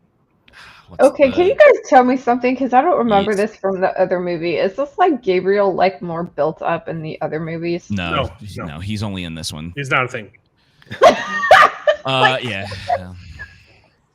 That was the one. That's the one part of this movie where it was like, okay, I We'll get get that to this it. all happened before because it works because it's like this happened before in Mission Impossible 1, so you're getting like backstory to, but I would call it recontextualizing. yeah, but yes, yeah. Yeah. This It's kind of guy cheap. is It's kind of like cheap. Evil Caesar Milan, and he just stands there like, ooh, He like makes it cold kinda be steel, funny. cold steel. That'd be I got a tactile neck. I'm Yeah. a cholo. I had a tattoo neck. I think that's my biggest. That's my biggest problem with. Cholo. That's definitely my biggest issue with Dead Reckoning is I don't think it needed to be a villain from his past. I think it could have just and been he a random does, guy. like, nothing. I think it's a little silly, and maybe they'll fix it in part 2. They'll give more reason for why this had to be the guy that made Ethan Hunt. He Well, yeah, made and me they the man I am. hint at him killing someone that he someone was in love his with, girlfriend or Yeah. sister or something. but they don't talk about it. Yeah, There's like yeah, I thought flashback at that the was beginning, from the other random movies, one but if later it's on. not, that makes it even No. worse. Because No, why it's do we not. care about this person? I think Yeah. a really bad thing about the logic of it is it's basically like they killed this Gabriel person killed this woman that he cared about, and that's how he got recruited into this. And then he's basically kind of recruiting Grace chick in the same way, and I'm like, well, who's the bad guy here? Yeah. Yeah. To finish the ranking after MI3, Oh, I'm sorry. I'd go. Really. So it's 2, then 3, and then I'd go 1, and then 4 and 5. I honestly, I don't know. You could put either of those in any order, and then sorry, with the new movie, I really liked it. I think I'd put it above 4 and 5, but Fallout is the best one so far. Yeah, this new movie, like it did. I was very surprised about it. It was just, I did not like it at all. I was just like, man. what did I just watch? Like, Now I really want to watch it. I'm I like curious it. I feel a little bit because- better about how my opinion about the movie then. Me too. Oh, I love. I don't want to say I didn't hate it. There are a lot of Issues. problems that arise. Yeah. There is- especially yes. with the AI essentially being the enemy. Yeah. There's there's some issues there because the way that they describe this thing from the very beginning, you know, when they're all sitting in the conference room Yeah. and they're like, it's done all of these things, and it's like, we have to stop it. And it's like, yo, you lost already. Yeah. I know It's Age of Ultron all over again, where it's Yeah. like, the well, premise of it's on the internet. You're dead. There's nothing to do here. yeah, and the premise of it, the logic of it makes no sense. If it's this thing that can just replicate itself, it's been everywhere. It's like That's you why- literally don't need to go to the bottom of the ocean to find it. Like, You can control it with the source code. I think it's a red herring. Okay, I don't It's think. for boomers. It's made for boomers. Something else. Like, I it's don't a think it's a boomers. self-aware boomers. AI. I think it's being controlled. I think it's a very intelligent artificial intelligence that's aiding the thing. But I don't. The Do self-aware. you think thing it's going to doesn't- be like a Don't get me Dune, wrong, Dune situation? Like the first movie was not as good, but the second movie is going to be good because it's going to resolve all the questions from the first movie. Is it going to be like a Dune situation? I No. don't really know. Like, I I wouldn't don't count really on know it. because I don't want to. I don't care enough to see the second part of it. It's like there's just so many.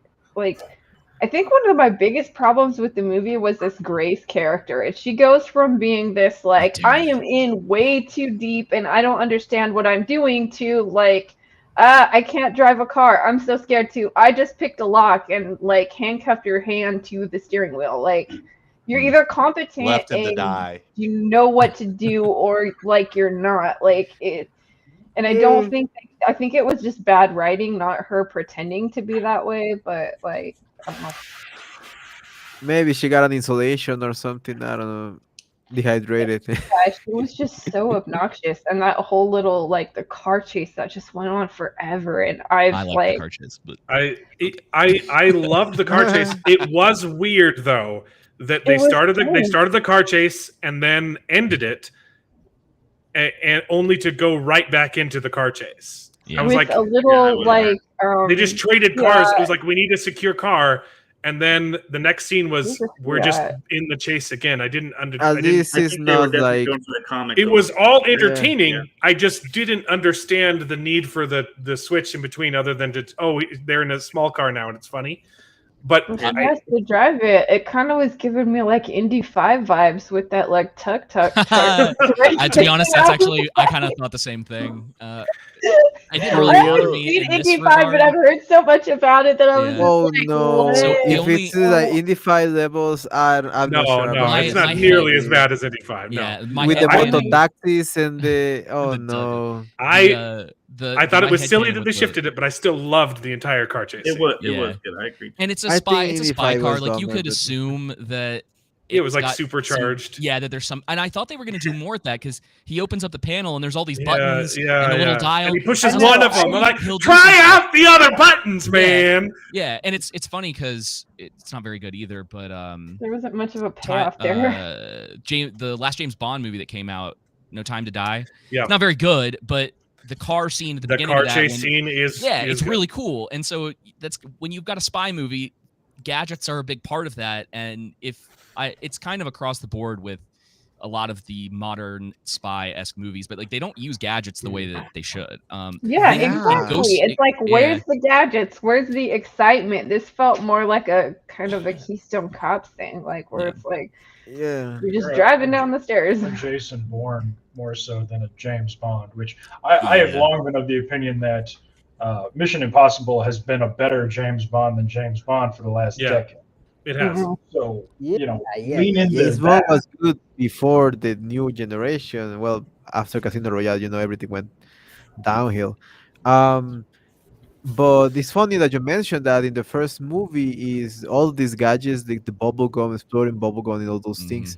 And in this movie, where are the gadgets? Like, Oh, right? there's I They know, gadgets. forgot- and I think that was a big thing for me because I was like, okay, they're fighting this AI, and all they're doing is just hacking with computers. First of all, that's boring to watch, but second of all, like, when does that come in? And there's never a point in there where this AI had any kind of like weakness. There was never a hint that it had a weakness, and I'm like thinking of like, this is where the gadgets come in. This is where they can, Yeah. take it. Yeah.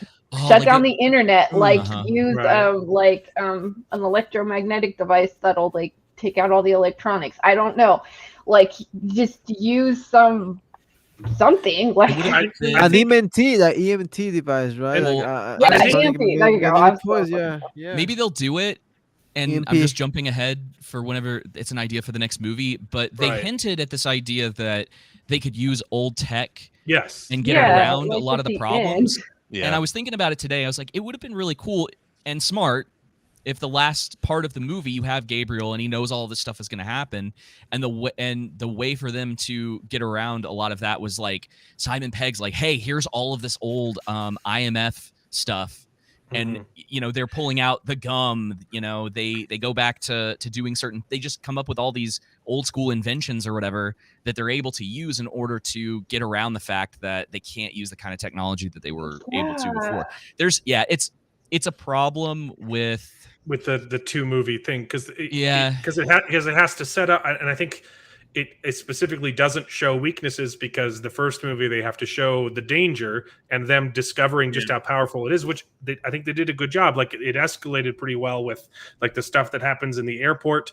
You see how it starts manipulating their feed, and Sure. I thought that was really cool. And then you see like the guy like disappear on his glasses, right?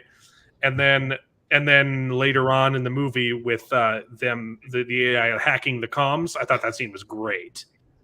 Yeah. Where he that starts was interesting. imitating Interesting. Simon interesting Pegg's stuff with voice. that for sure. So you're right. They don't show like the weaknesses, but that's kind of the point of part one, right? Is to Or, like, set up here's the villain. something that I thought would play into that like Yeah. Asian French chick, like she had this really weird face painting on. Like she had a triangle of white paint on her face with a tear. Okay, now I don't know if that was significant or anything, but know. I was thinking she was doing it because it's specifically like doing stuff like that on your face and painting weird shapes can actively like keep facial recognition from recognizing Yeah, you. but she was working for the AI though, so it Yeah, was weird. But why the cholo tier? Like, why the cholo tier? I That's what think- was thinking. I She think said a lot of children. it gets chalked up to them going, that looks cool. Visually, I think, that yeah, looks it good. was Let's cool, do that. Which Well, I mean, I- it's not you a can problem take that. necessarily. It's just Hint Or- at it, at I least, feel like yeah. this one did a really good job at taking that idea of okay, like if an AI took over, like you have to revert back to not using a lot of stuff. But this is the thing because I mean it is a part one, right? And so it's setting stuff up, but at the same time, like it's got to be. But here's the thing with that: if you have a good story to tell, then you should take more time, right? More movies to tell that story. Sure. But you got to make sure that both of those stories Are are satisfying. Yeah, right. Yeah, definitely. And Why the- was it I thought it was, but I thought it was satisfying there were enough. some flaws. hours? Like the first Mission Impossible was less than 2. Yeah, it's Who true. had It was Yeah, it's like right definitely under long. a Mission Impossible story? Was it worth it? Was it worth Get it? it? 2 hours?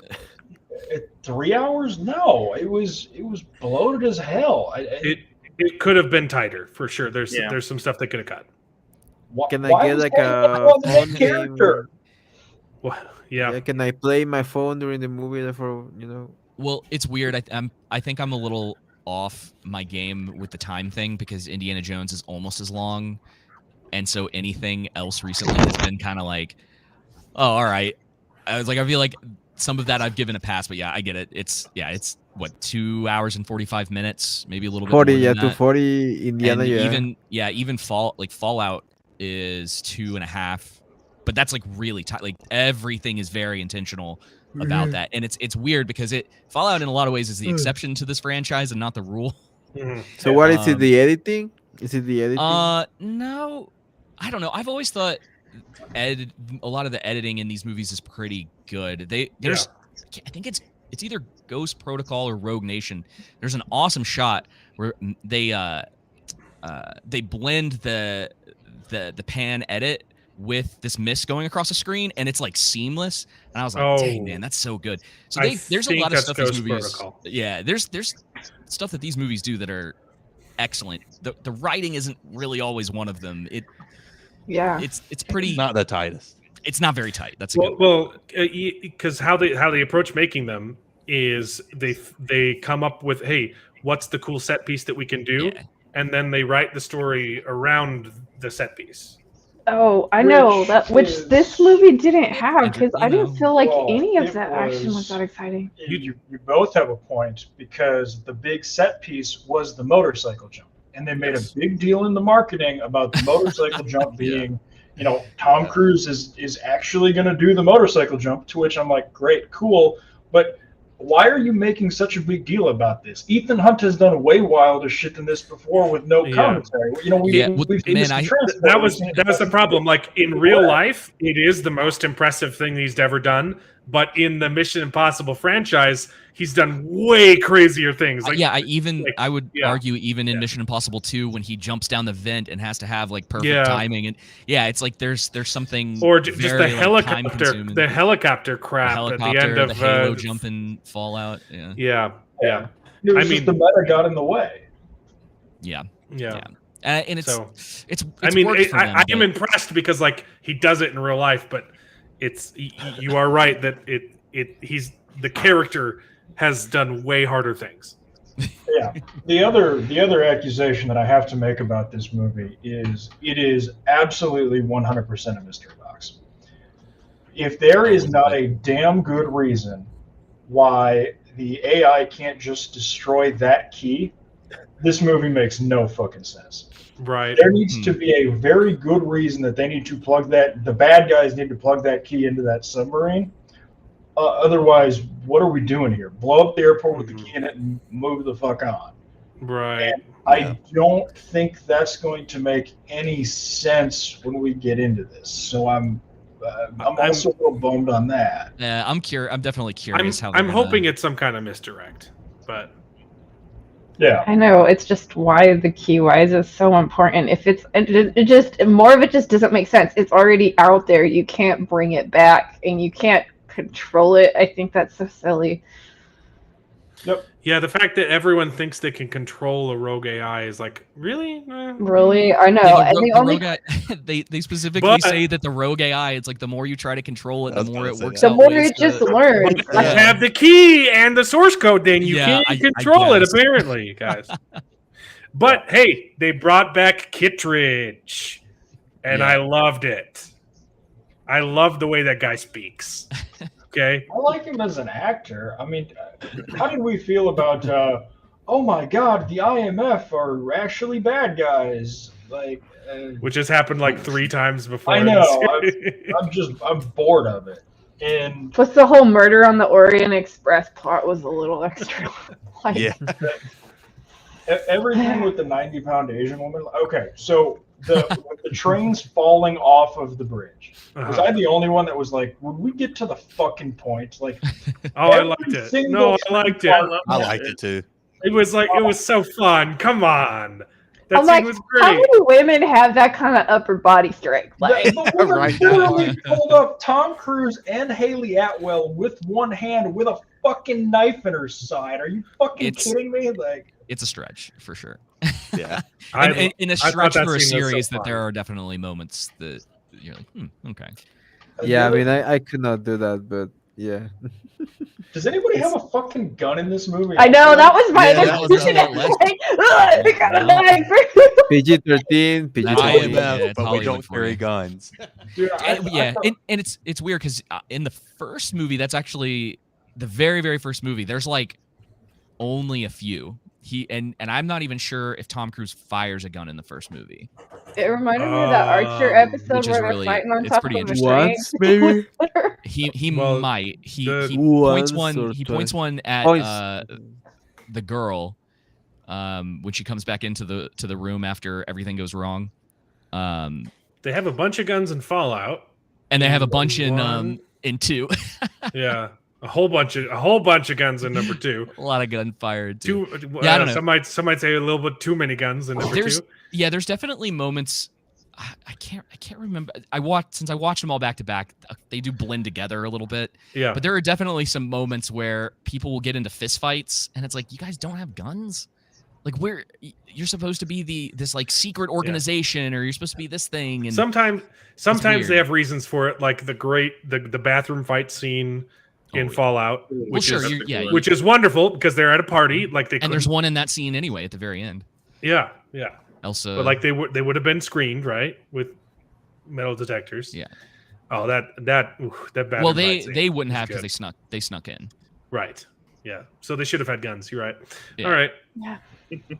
And the guy that they were going to see is I think. But he doesn't Henry have one. Cavill gets to cock his arms. It's true. Don't get me wrong. I love that movie, but you know, Sam, It's good. the effects. Uh, There were some sketchy stuff in this one. The one on the train where their hair isn't blowing Mhm. was rough. There was a really bad cut at the end when Tom Cruise lands on the parachute where it was clearly his stunt double. Like, this was not as sharp as Fallout or Rogue Nation was. Like, Yeah. it was. yeah, I It feel was that. rough. And I Um, gotta say that like knife fight on top was- of the train was giving me Guy Ladriel and the Dick Dagger like in the glacier like vibes. I want to see like Gabriel fight Guy Ladriel like in episode 2 of Rings of Power. If that doesn't happen, I'm gonna be real sad. the one that got me was when Elsa goes to confront Gabriel, and it's like, again, talking about the gun thing. She doesn't have a gun, and so they get into a knife and sword fight. Yeah. And it was It's I was so like, all right. silly. And I don't understand why either one of those women fought that guy. Yeah, Yeah, well, not only yeah. that, they did her dirty in this. They could have run away. Both of them could have run away. There's no need. And where was it even established that this guy has any kind of martial prowess at all? Like Yeah. He's like an he assassin, kind of right? sucked He's like half the time they were fighting them, but He made Ethan Hunt who he is today. So he's got a well, he just sits there doing like Cold Steel. Like, well, and it's the thing that was weird for me was the fact that the AI knew that one of the girls had to die. Yeah, it was like this omnipresent, omnipotent AI. But then in other parts of the movie, they're just talking about how it's predicting. I liked that conversation where they said, like, look, it's just doing predictions. And like it's actually scared that we could win. Like there was some really cool dialogue in the movie, but then it gets a little bit like what's the right word? It up its own ass. yeah. It gets a little verbose with the postulating. There's a whole lot of like postulating about with the. There was a lot of expository dialogue in this movie too. I get kind of like the need to lay it down, but like the first hour of the movie was like, okay, the people talking in the military briefing, and then it's the like Ethan's team like also talking about this, and it just kept going on and on. And it's like, okay, we get it. Like, let's have some cool action.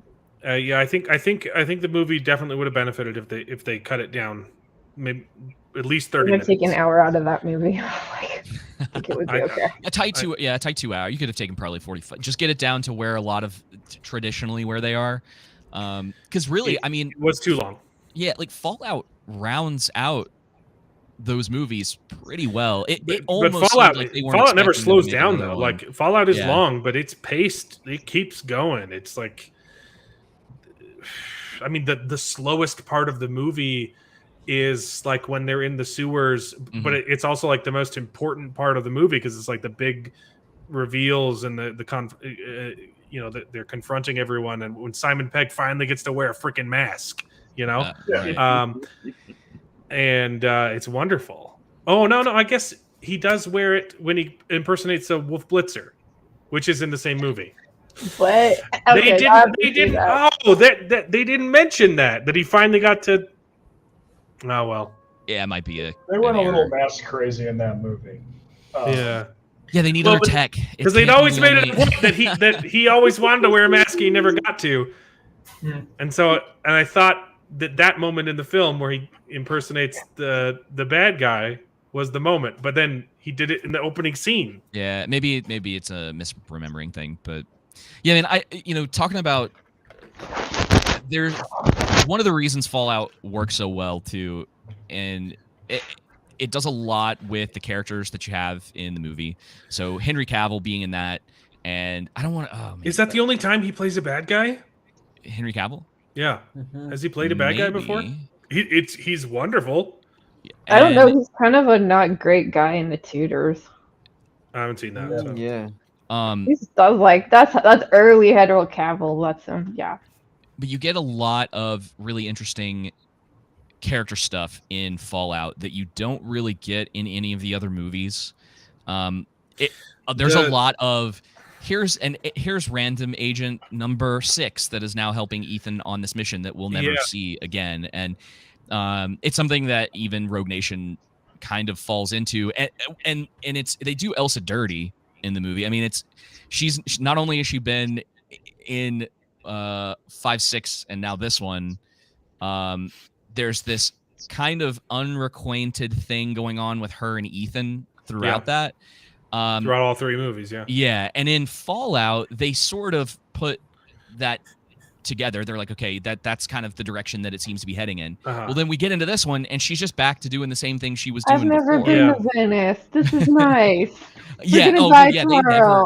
They never kiss in any of the movies either, which I found to be very interesting. It just some strange things about the way that they handled her character, and then kind of taking her out like that, and like I didn't even think that she Ethan seemed felt to be like the most competent person there. I mean, and then like they're like misdirect at the beginning where you think she's dead and then she's not, and then it's just kind of like I don't know what y'all are. It kind of felt like they didn't know what to do with her in this movie.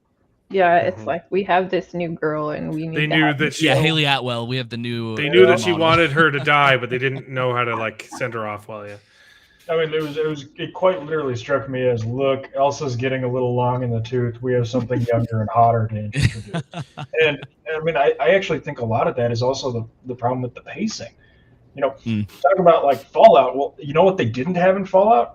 A 20-minute scene where we baptize a new character who we introduced 20 minutes ago as, you know, the greatest thing since sliced bread. And I'm just, they did not do a great job convincing me that Haley Atwell was like, I get what they were trying to do.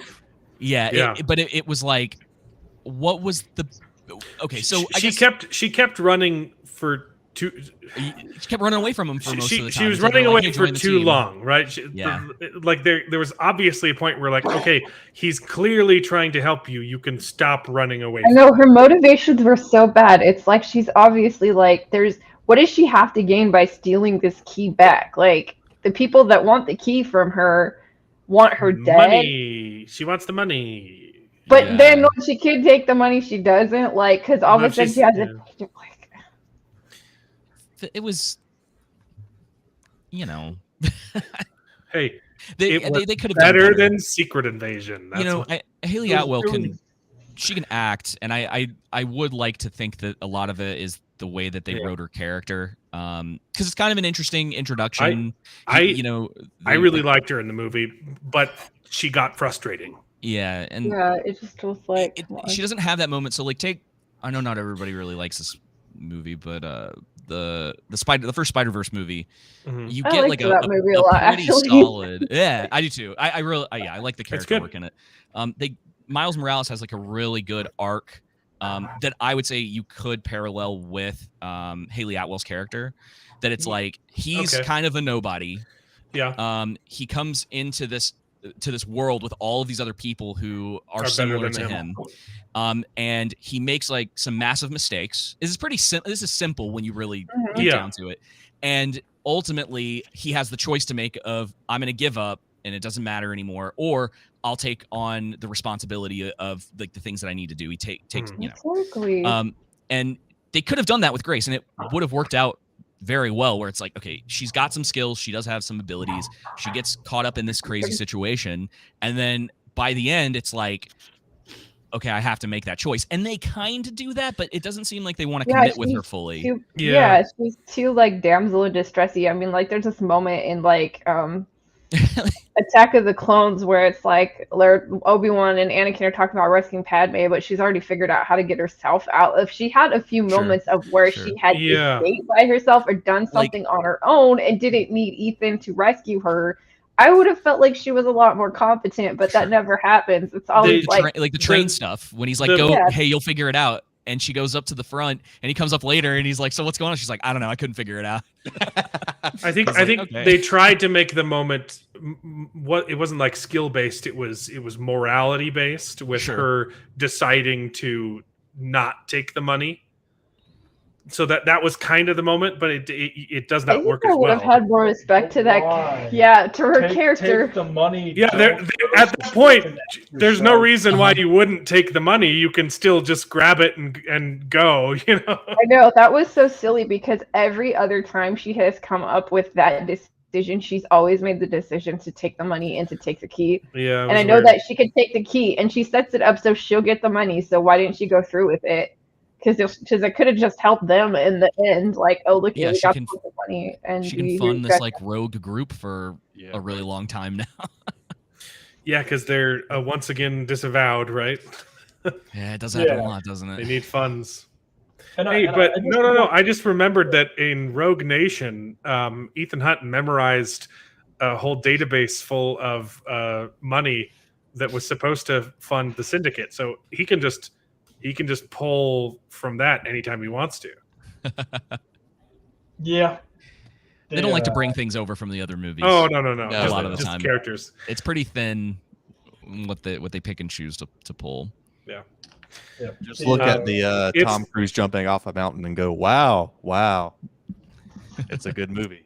It was good. Did you ever see the felt like a bunch of set pieces to where there wasn't that thread line all the way through to where it made it consistent. Like there are many times in the movie, especially in the car chase scene, when they're in the yellow Fiat and it keeps going around in circles around the Hummer, and that just took me out of the movie. Yeah. That is perfect. I was actually trying There's to a tonal figure shift out there. What was it that knocked me out of the movie at about the 50-minute mark, and that was it. Phenomenal call. Yep.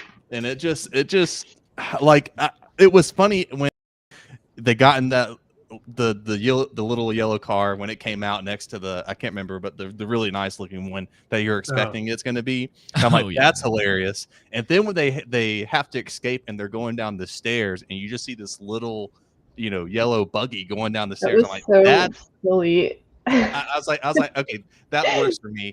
Okay. It goes back up to being tense, and then it's just spinning around in circles and circles, and that's where I was lost. I'm like, okay, it felt too much like a Marvel movie to where, not handling the seriousness of the moment. And it's like, I get you want to be funny, but you just had 2 previous moments of being funny. You don't need a third one right there in that moment. I actually thought what it was going to be was when they ended up parallel to the road.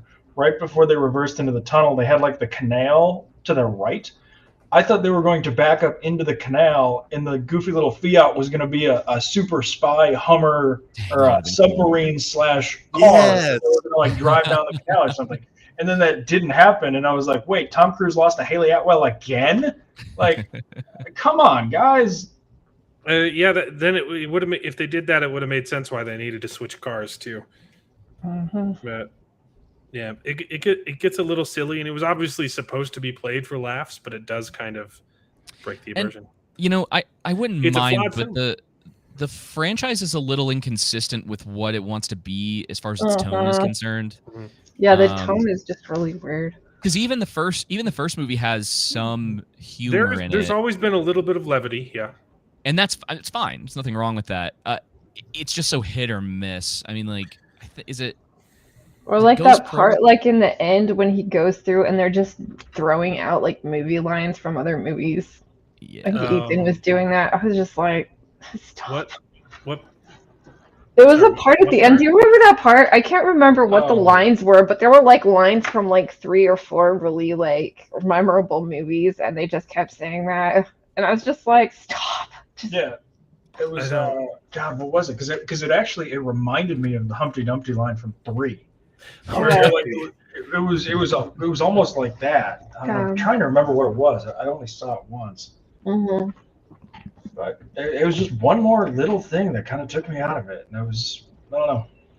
I just enjoyed how they kept telling the audience everything they needed to know about the plot, rather than just, trusting that their audience is smart enough to follow along. Yeah, like, oh my goodness, like showing the guy in the red, like, velvet jacket, like, having them look at him. Yes, we get it. He has a key in his pocket because she's a pickpocket. Okay, we get that. Like, or it's like even them showing Gabriel and seeing that, okay, doing the flashback scenes of killing his girl back in whatever Mission Impossible movie. They kept and then it's like the dude was saying, Ethan, the AI is relying that you're either going to kill him or get killed on the train, but you have to not make that decision, and you have to be able to not kill him, so then you could really find out what's going on with the entity. I'm like, oh wow, geniuses, we didn't put that together right before this scene. Come on. That didn't really okay, so to be fair, I'm gonna defend that part. I liked it.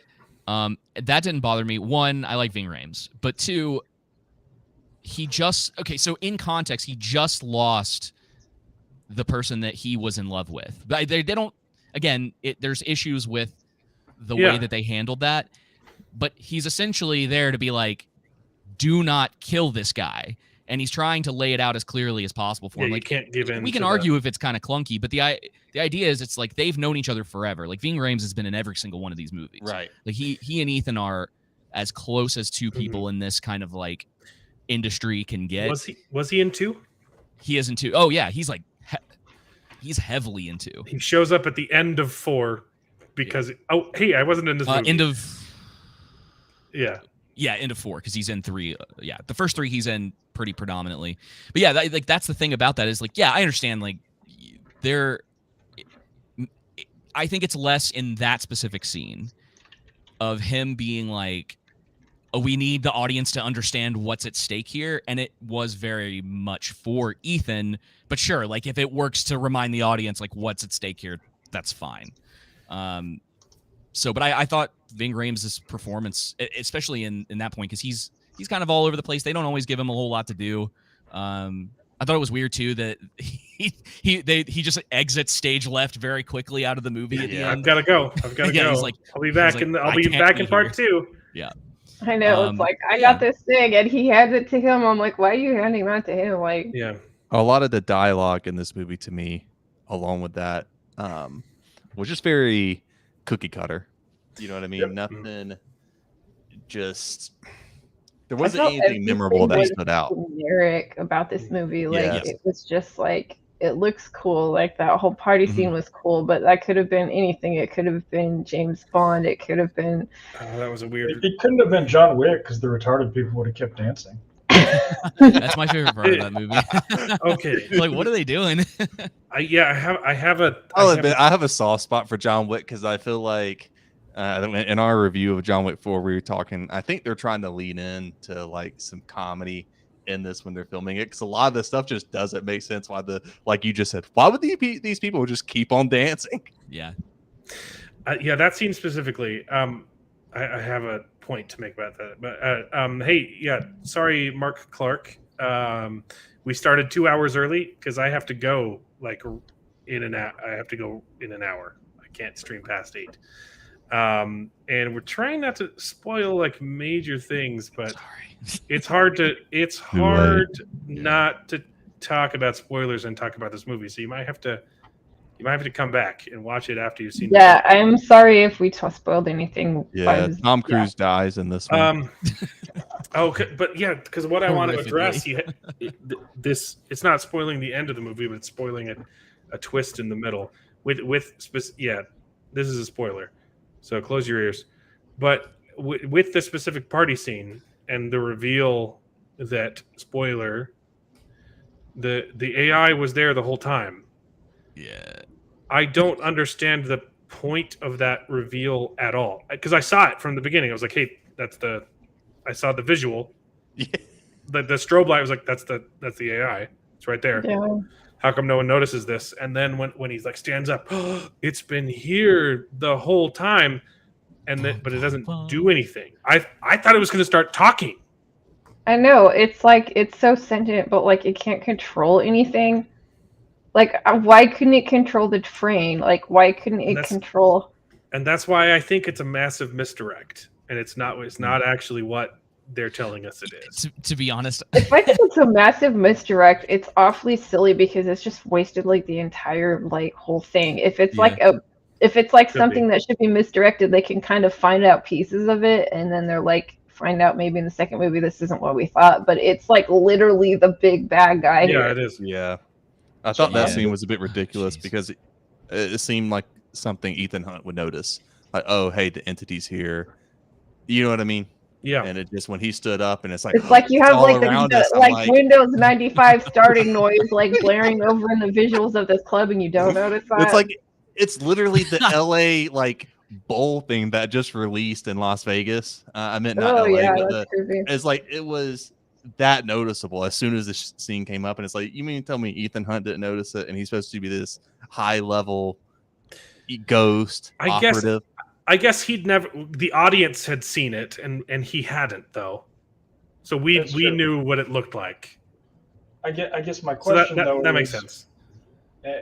My question for that though, and God forbid I'm about to say something that I never thought I would say, but when the Fast and Furious did this well, I haven't seen like the last three, so the AI, the God's Eye, was all around them, and the stupid AI was even smart enough to take over a Predator drone and try and blow them up. Like, why was the AI in the Fast and the Furious smarter than the AI in Mission Impossible? Like, that was really like tough for me to so swallow. silly. It's like, come on, I've watched all the seasons of Mr. Robot. It's like I've seen what you can do with technology. It's like, I mean, how many other things have we seen? Like, there's drones, there's satellites, there's like your smart car, there's like Teslas. It's like AI can look through any of these things if it's like what they're trying to make it out. It's just, it felt like this was a plot line of something that was written in like 2005 maybe. And I feel like the AI would be able to access the analog information too, like the radio waves. Like somehow it would be able to figure it out. I mean, because the whole idea is it's stuff that's connected to the internet. Yeah. So if it's completely cut off from that, that's fine. I think that's but as far as a groundwork out there, like some kind of website out there connected to the there's active pieces of technology that translate radio to like WAV files like that's out there. But actually taking a radio over. I don't mean taking the radio over, but being able to get the information going around. Go ahead. Well, I was going to say, I think you're both right to an extent. I think, it's absolutely realistic that the AI would be able to control and send radio signals. But I also think David makes a good point that we also have to give some allowance for this being a movie. And that's kind of the thing is when you set your foundation for building up, say they're sitting in the writer's room and they're going, okay, well, we have this AI, like, what are the rules? Because it's something that Joseph it's like writing a magic system for fantasy. It's like exactly. It's the same thing. You have to do the same thing. There has to be rules. You have to establish rules, and and so that's fine. Like if analog is sort of like a no-go as far as this AI technology, because if it's so, and sure, maybe it can get onto like radio waves, but if you're talking about a lot of the other stuff that's disconnected, sure, you can think about that kind of thing about, all right, well, would it be able to get into something specific that's like old school technology? But especially from a Mission Impossible standpoint, and there has to be that little bit of suspension of disbelief. We don't want to fully get rid of that, and be like, it's unreal. Like even the stuff in Fallout, right? Like it's kind of unrealistic when Tom Cruise crashes the helicopter into the other helicopter that anyone was alive by the time that was done. But you make exceptions for those things because it does add to that intensity. And everybody's a little bit different with that, and it's fine. Good point. I stand corrected. But it is something. Yeah, it's like we talk. Magic systems are definitely the best way to go about this because you have to. If your magic system doesn't make sense, it can make for a really frustrating experience. Yeah, and I mean, all of these things have magic systems, and it's like it's kind of working on stuff that they've already introduced. It's their world building for this, and a lot of people don't think of this kind of stuff as like fantasy, but it kind of is. Yeah, I agree. I think it's a good comparison though, because I think the AI is being represented as like a soft magic system. Definitely. Like they do have kind of rules, but they're really not getting into the nitty gritty and just saying, "Oh no, this is a thing it can do." Because that's a good point. Yeah, and that's fine because again, it is Mission Impossible. Like I'm not going into one of these movies expecting deep lore about the technology in this world. Definitely not. It would be, though. I'll say it would be nice, and we've kind of mentioned this already. It would be nice if there was more to it, and it wasn't just masks and the occasional other thing. They have some cool stuff. I can't remember if it was in this weird like exploding green stuff that puts people to sleep apparently. Sure, yeah. And they have like the stuff that can like it's like master keys that they have where it's kind of a mix of tech and not. And they can basically put it into any slot and open up doors and like move really quick because of that. The glasses, there's some cool stuff in there. It just would be nice. Cool yeah, just a little more emphasis on it. That's all I'm asking for. Yeah, same. Yeah, it's definitely a flawed movie, but I still had a heck of a time in the theater watching. Yeah, I mean, I definitely don't want to say by pointing this out that it's not enjoyable. And if you enjoyed it, awesome. Like I know one of our friends did, our other White Cloak friend liked it. Pips was like, "Yeah, this is a good movie," and I'm like, "Okay, you can definitely enjoy it." Like I have plenty of movies that aren't good that I enjoy. So. I'm excited for part 2. I'm excited. But I do hope that a lot of this stuff gets addressed in part 2. Oh, definitely. I hope so, and I kind of hope that they go back to more of the way that they did action before, where it was interesting and innovative, and it's like something I hadn't seen before. Yeah, I was gonna say, have you ever seen any of you seen the behind the sines for the Halo jump from Fallout? Oof. The way that they filmed that? No. It's pretty cool. They because I'm pretty sure Tom Cruise did that jump. He did, and they put a camera. Henry Cavill wanted to do it, and he's like, "Look, you could probably do the jump, and you could probably act, but I don't think you can do both of them at the same time." So they I practiced like 1,000, 10,000 hours doing this, so I get to do it, and you don't. They put the camera on the helmet of the camera guy. And he runs out of the plane backwards while Tom Cruise is running at him and films him the whole way down. I don't know how much kind of like work they did after that, but that whole thing I'm pretty sure was just straight up filmed for the most part. Yeah, all the maneuvering and they had to do a couple takes, but it's presented like a one shot. Like there's cuts in there with when the lightning strikes, but like all the maneuvering and stuff like that's all. They're doing it for real, and that's always been the just the selling point of these movies. Yeah, Mark, like we're done with spoilers. If you want to jump back in, that's always been the selling point of these movies is that like there is CGI, but it's usually just for like background replacement stuff. Like they're doing this stuff in camera, like the helicopter scenes in Fallout when he's climbing onto the helicopter, like it's filmed in IMAX. You can see, okay, the only CGI in the scene is they're painting out the rope that's clipped him to the, but he's doing that stuff for real, just with safety nets installed. And in 5 in Rogue Nation, he hangs onto the side of a freaking plane Yeah. and lets it take off. And literally, they show you the behind the scenes, and it's the exact same shot in the movie, except that there's a rope clipping him to the side of the plane. They paint that out. And they talked about in that scene, they wanted to keep his eyes open because it would look weird if he was just closing his eyes, but they also didn't, he could get hurt really bad if just a bug flew in his eyes. So they gave him like solid glass contact lenses that made him pretty much blind, but he could open his eyes and just Oh my gosh. just That's hold awesome. on to the side of a plane as it takes off. Like this is the kind of, they're all just wonderfully entertaining movies, despite their flaws. And 2 is entertaining too, but a little bit less. Yeah.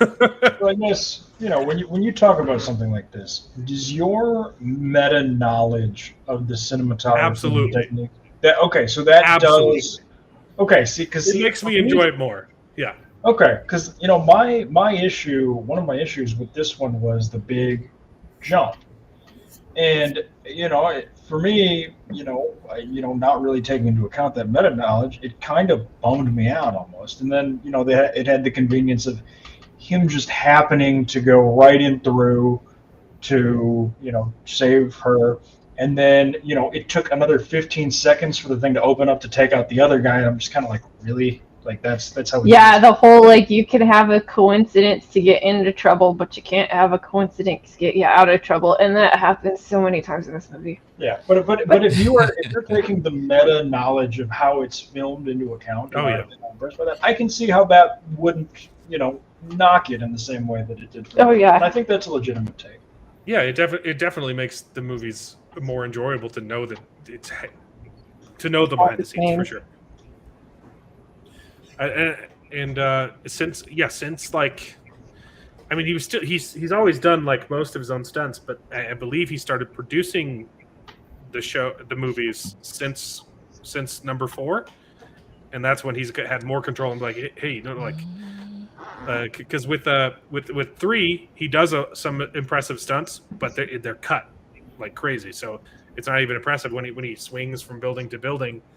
I used to watching it back, you're like, look, that really was not impressive because you can see all the edits, and yeah, there's a scene where he's sliding down and it's pretty cool, but it doesn't even compare to like the kind of stunts that he's doing in these later films. What was the big stunt in? The stunt in Ghost Protocol when he's climbing up the Burj Khalifa. Yeah.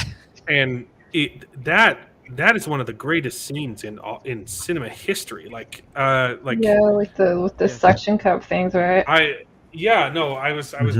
was watching it, and my family was here, and they weren't paying attention, and then it gets to that scene, and I saw like my mom was like walking behind me, and she's like watching, and everyone, and then when he does the huge like run and then jump and then hits the top and like falls, everyone's like, ah! like I was like, yeah, they did that, guys.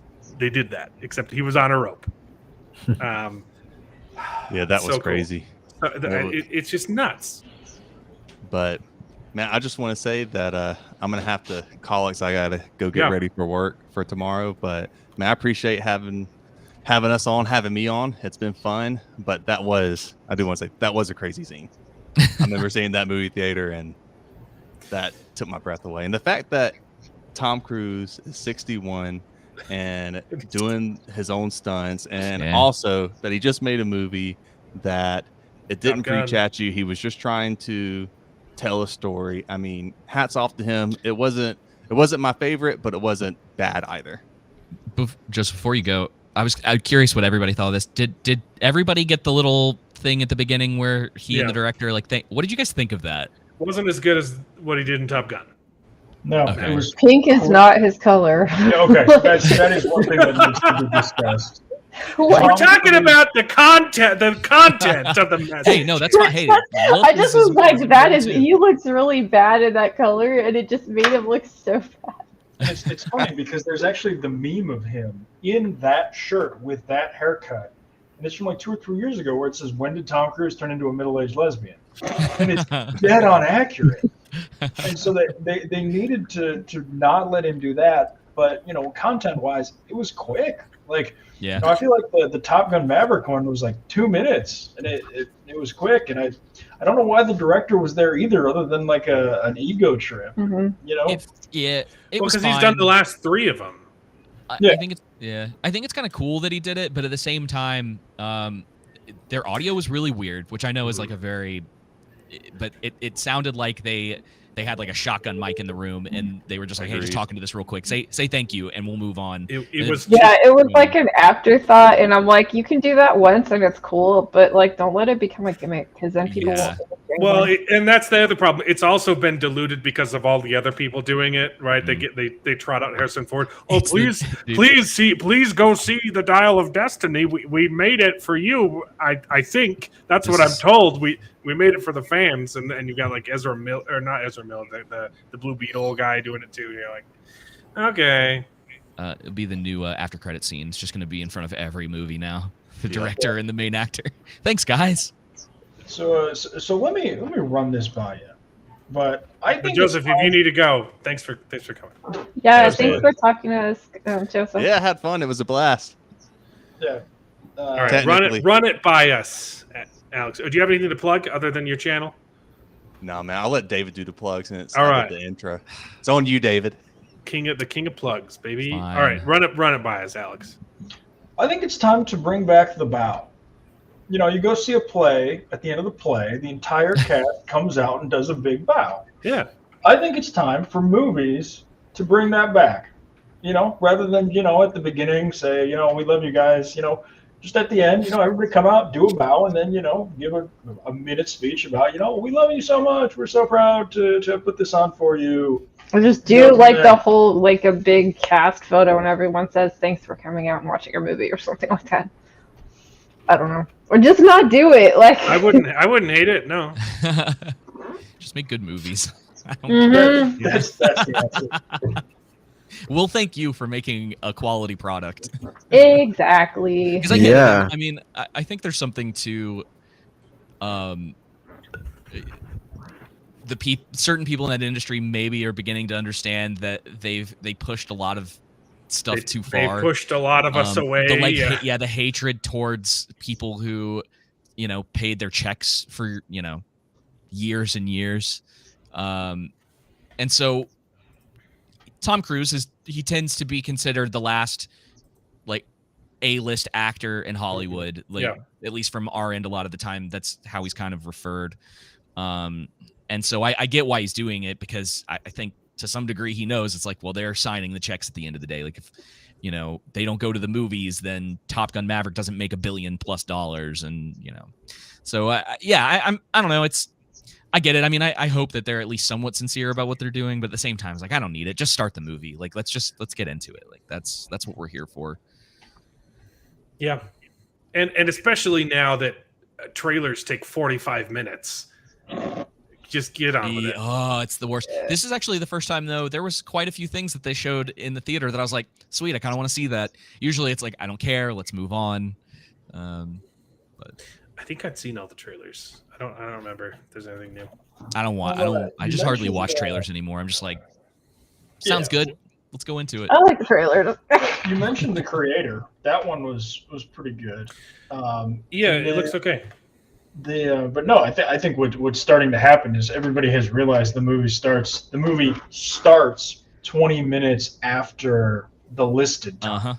So if I just get there 15 minutes after the listed time, I don't have to sit through a bunch of trailers for a bunch of fucking garbage I don't want to see. Exactly. I don't have to see the Elemental trailer for the 30th time.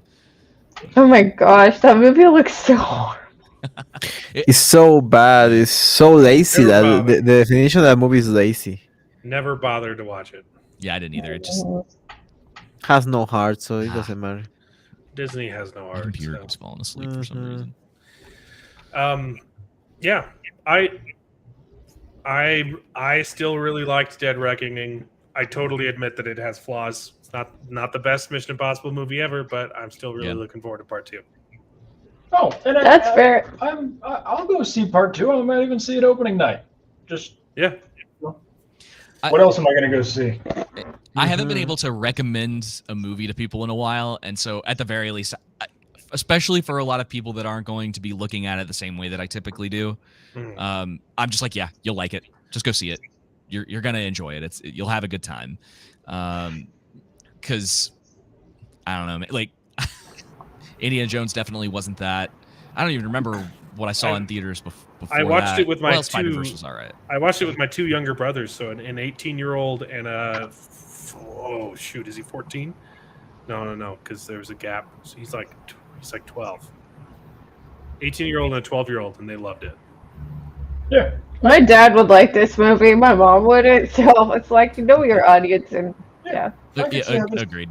This is elite normie bait, I think, is a good way to put it. Now, you know, The Sound of Freedom broke my 2-year streak of not having anything American made to recommend. But I totally agree. This is a streak breaker. Is it American made though? It's kind of Mexican. It is. You know, it was a Mexican American Mexican. Yeah. It was originally like a Fox. It was funded. It was funded by Americans. Thank you very much. Okay, but yeah, the director is Mexican. Produced by the Mexican guy. Yeah. Oh goodness, go watch. If you haven't seen Sound of Freedom, go watch Sound of Freedom. It's a wonderfully horrible experience. I loved the Sound of Freedom. But the director, I don't know if you knew this, Alex. The director, just a couple years before he made the movie, his brother and father were kidnapped, held ransom, and killed by the cartel. Holy crap! That's insane. That's wild. Yeah. That might explain it's a very personal movie. Yeah. It's crazy. So, but yeah, no, I had heard that basically the actors were the only white people involved in the movie. A couple of the writers, I think, were as well. But when it came to this is how you do diversity, guys. Mm-hmm. Yeah, you get real Mexicans. Yeah. But no, I agree, and I'll go so far as to say if Hollywood is incapable of producing decent entertainment, yeah, let's go to Mexico, let's go to it's cheaper, like literally that movie was probably the most expensive movie ever produced in Mexico, and it's only 30 million. Yeah, I've started watching anime because I'm. Apocalypto, because Apocalypto, no. But I've been on this hill worth dying on recently that a lot of the storytelling out of Japan is far better than what we're getting on a regular basis over here. I'm almost done with Attack on Titan, and holy but crap, Japan is also incredible. expensive. Those Japanese guys are also expensive, and they hate foreigners. Yeah, it's definitely they hate a lot more people obvious as well. now, So it's weird to get black people there. Is your next hill to die on that Toyota makes really solid sedans? Yeah, they're too expensive. Yeah, up until 1986, babe. Okay, here's the thing: it's not owned all, a Toyota Corolla. Anime, you know I owned a Toyota Corolla for 10 years. It got hit by 2 deer. Wow. And a couple accidents, and that thing was still running, baby. Okay. Well, the interiors are always falling apart. The insides, the plastic stuff, it's always breaking. But those cars keep running, baby. Oh yeah, my mom had 200,000 miles on it. Those things are fucking awesome. I love my Toyota Corolla. It's the one piece of sedans. It's not great. It's not inspiring, but it's been solid for 15 years. And everybody overhypes it to death too. Yeah. Yep. Anyway, Attack on Titan is excellent though. Yeah, it's really really good. I'm very shocked to see where. I mean, season 4 is season 4. There's 4, right? I'm on the last season, but it's very different. Are you on part 1 of 4 of season 4? I don't know. It doesn't matter. It's a joke because they keep season 4 came out, and then I think they split it into 2. And then they're like, we're getting to the final act of season 4, and they're like, well, we decided to split that into 2 separate pieces too, so it'll finally be done by the end of the year. It's really good. Yeah. So, there's a couple bad takes if you guys want to stick around for those, but you're also welcome to leave. My favorite And segment. then anyone who wants to talk about very briefly that horror, because I have to go very soon, that horrible episode of Secret Invasion. There's not much to say, to be honest. I literally I burst out laughing in that one scene.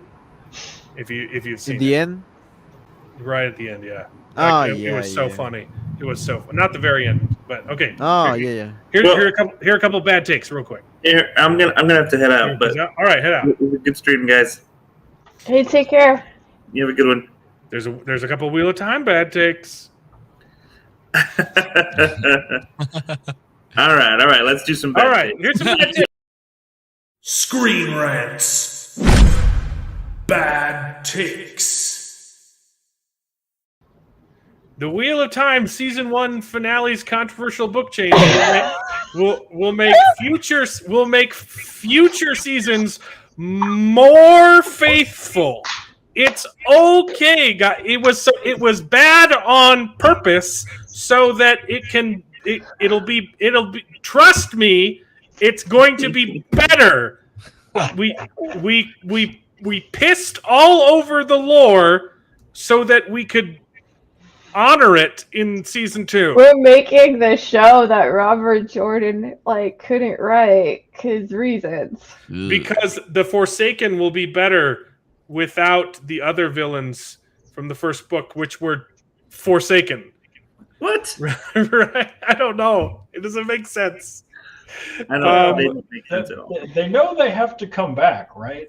Yeah. Okay. Apparently, the Wheel of Time's Forsaken story is better without 2 of the Forsaken. What is this? Is this going to be some bullshit we've avoided a problematic trans narrative by not introducing? I think that's what it is. I think that's what it is because Balthamel gets reincarnated into the body of a woman as punishment for failing the Dark Lord. And I think they're taking that out. Trans Glad. You guys ready for that? Screw this show, man. I know. They may not appear at all. Wow. But again, this is saying their arguments aren't actually saying that it will be more faithful. They're saying it's better that they're not in the story because they were problematic. That's not being more faithful. And that's the problem everybody has with this show is how unfaithful it is.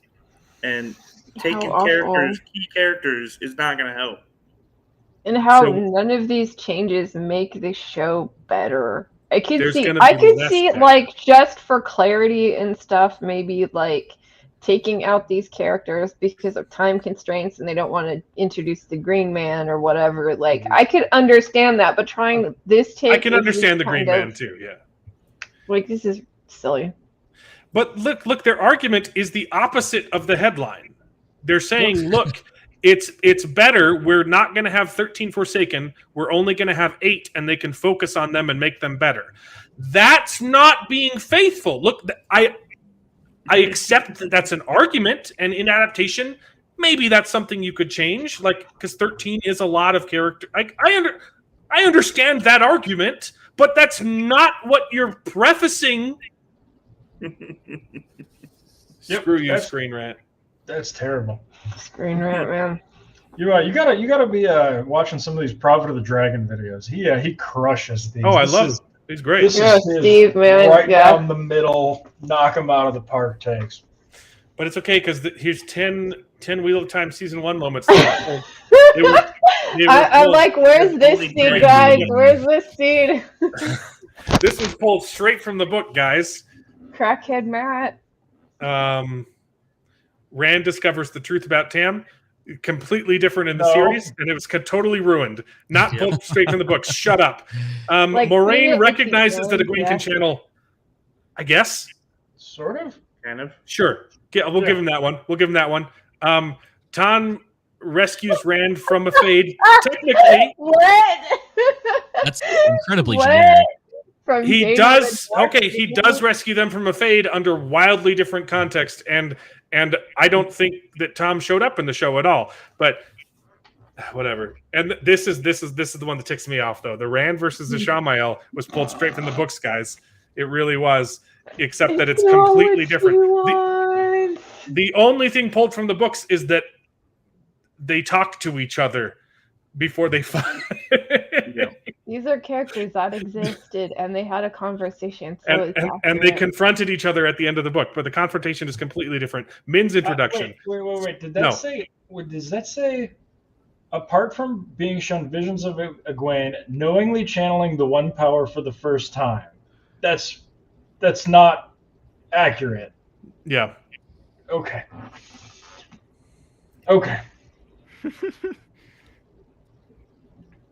Sure.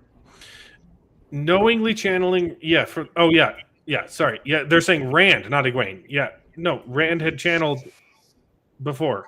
This is wrong. Min's introduction. No.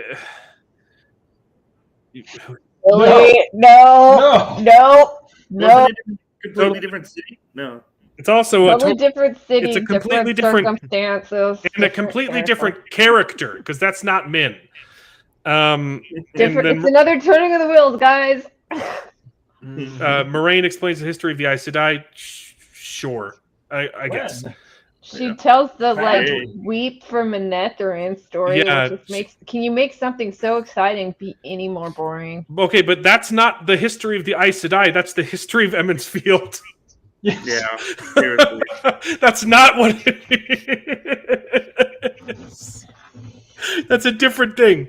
And then this is the worst one. Lan's talk with Nynaeve in season 1, the season 1 finale. Yes, they did pull a line straight from the books, but they put it in a completely different context that actually means the opposite of what it meant in the books. Yep. This is just them having some post-nut clarity, but I hated that so much. But it even admits that, says the circumstances of this scene were different. But the emotion were the opposite. They weren't different. They were the opposite of the book.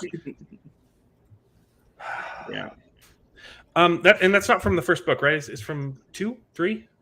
It's from later on. Yeah, it definitely wasn't that early. But the Tuathon, they dance, and that's in the book, and they put that in the show. So, and also Rand meets Loyal. That's the thing that happens, and it also happened in the TV show, so you can't complain. And also, Logain met Rand for the first time, except that in the show they were having him look at Matt. But whatever. Yes, and instead of it was in a different city. Upright, proudly and boldly, he's laughing like a maniacal idiot while people on the ground. Yeah. Throw vegetables that still have the wrappers from the grocery store on them. Yep. Okay. If you ever want to laugh, the scene where Perrin and Egwene meet the Tuathon people, put a timer to it for how long Perrin has his mouth open.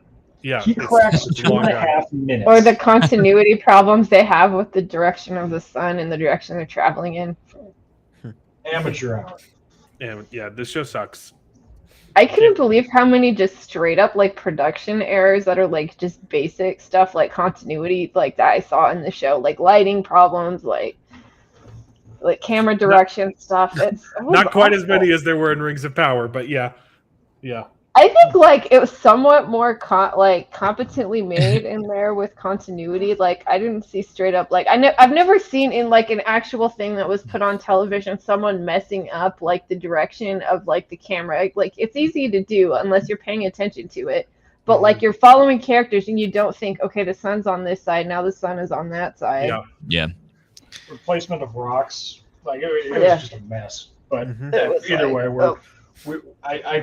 there's 100 hours of me bitching online about this show. I won't take up your stream as well. Yeah. It's okay though because Disney's fixing stuff too because it's canon now that the reason that Luke Skywalker couldn't beat Darth Vader in the second movie is because he was still using his blue lightsaber, and then when he changed it to his green lightsaber, that's when he could beat Darth Vader. Why? What is that It's canon now. It's canon in the comics. It's because you have to attune to the kyber crystal, and so he never would have been able to beat Darth Vader with a blue light. Like I didn't think that the Wow. crystals you used had any like Oh yeah, they're No, like it's some- sentient, right? relation Isn't that a to thing now? that. Like, If you get the With the dark- Gucci It's like the crystal, dark saber you do crap. better against of the course, Darth there's some Vader. like But if Mary you Sue get with the green gap, hair you in know, the you get scene. the Walmart lightsaber. But if you get the Gucci Versace one, you beat Darth Vader. Yeah, that guy has money, you know, has the better crystals. At what point? I mean, and I think we've all reached it. Do we just consider everything that Disney says is just bad fan fiction? Like, you know, you Yeah. can throw the Lucasfilm logo on it, but I don't believe you. Like, I just choose to reject your nonsense. It couldn't I don't possibly be the know. fact. It couldn't possibly be the fact that Luke was inexperienced and then he grew. I know, because we between don't movies. believe in character growth Yeah. here. Like, And he also Yeah, had there's gotta be some more other rage explanation as for it. well. Yeah. But there's more good Star Wars news, guys, because the Acolyte's Charlie Oh, Bennett no.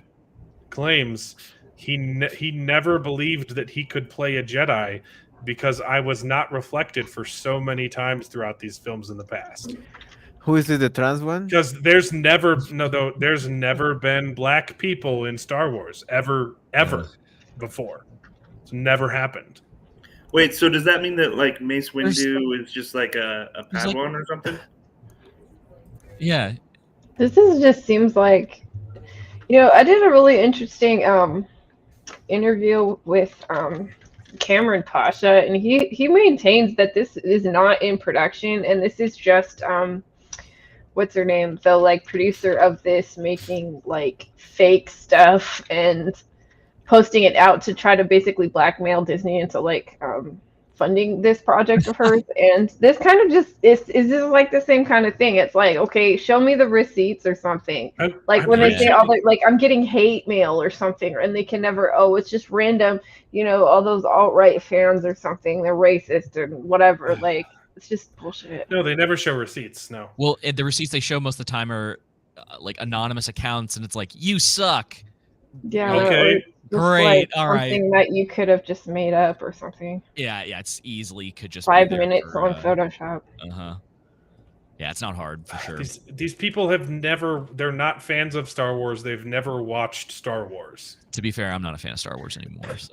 I'm not either. Used to be. It's Used to so be my funny. favorite. It's like this guy, we're looking up this guy's like CV, and it's like it's not listing that he's in this. Oh, really? He's not in the No, Acolyte, is it? It's like a Yeah, TBA. I don't like even know what the Acolyte is about. I keep hearing about it. Acolyte it's no the idea High what it is. Republic. Oh, okay. Old it's the- Republic. Cool. It's Great. no, it's not the Old Republic. It's the High No, it's Republic. High The Old Republic Republic. is Okay. the Old Republic is good. The High Republic sucks. So, the High I Republic always- is Disney. I always love this. Charlie Barnett went to fucking Juilliard. Like, fuck off. Like, are you kidding me? Like, how on earth are you going to be I'm so oppressed if you went to fucking Juilliard? Like, I mean, maybe he does have a point. There haven't been any conceited douchebags in Star Wars before, so Oh, there's that's probably where he Count Dooku. didn't Like, have any. He didn't feel he was represented. So this dude was 11 when Phantom Menace came out. Like, what the fuck are you talking about, dude? Oh, I hate these people. Me too. But they finally admitted though that Rings of Power, the goal of Rings of Power was to warp people's vision of Shocker. Tolkien's Lord of the Rings. never gonna happen. it worked on Ah, some of them. I think defend most of them were Tolkien. paid off, but Yeah. we got into it with a guy Respect Tolkien. Mhm. who we found some videos back when all that was going on. Of it wasn't the you remember the super fans thing. So Oh they yeah. Yeah. did that, and then The super fans that were just created out Uh-huh. of the ether that no one was following, no one had heard of. Uh-huh. And The the one girl that did have a following, they tweeted her saying, "Hey, what do you think of Rings of Power?" And she responded by saying, "I don't know. I'm not going to watch it until after House of the Dragon because I can't watch 2 TV shows." Yeah, so Because, they did mentally, another one. yeah. Yes, I remember the super fans video. So they did another one after that. Oh no. Yeah, where they, after the backlash of the superfans thing, they got on social media, mostly TikTok, and found people who specifically were talking about these subjects. They got a few from YouTube as well, and they put out a bunch of them put out these videos about their experience going to watch either the exact same content as the quote unquote super fans did, or they actually maybe they got to see more. I don't quite remember, but they were putting out various degrees of content about it, and we one guy in particular who got, like, they got a full, like, I swear it was close to like a full paid week in London, schmoozing with Amazon, getting to go see what I assume was probably, you know, an hour, 2 hours of footage, and then, like, I think the whole thing was paid for, so their hotels, the flights, the whole deal. They all got gift baskets too. Yeah, like they gave away cameras and stuff to the Lord of the Rings shills, to the no, the, you're, the I mean, OneRing.net, whatever. Yeah, and they did it for that guy, and we got into it with this one dude who was trying to, like, debate us all the time about Tolkien lore, and I'm like, dude, we don't want to talk about the Tolkien lore. I'm just curious as to what your experience was with this. And I even straight up asked him, I was like, did you sign an NDA? I was like, I know you may not be able to tell me everything. I was like, did you sign an NDA that is telling you can't do that? And he just danced around the question the whole time. I was like, all right, I got all the answers that I need from you, man. I just was curious if like what was going on. And well, it was Daniel Green outed Amazon, which in his video where he denied being paid by Amazon to promote the Wheel of Time, admitted, "Oh, I'm fine." He said, "Oh no, it wasn't the case at all. But I'm finally glad to be able to legally talk about Rings of Power." Sheesh. Like, bro, like, sure, like, yeah. But yeah, I mean, it's no surprise that they were trying to do that. I mean, they'd be stupid not to. Yeah, they just need to be better at it. Well, that was the thing. Like, or, you know, if the show was good, you wouldn't need to.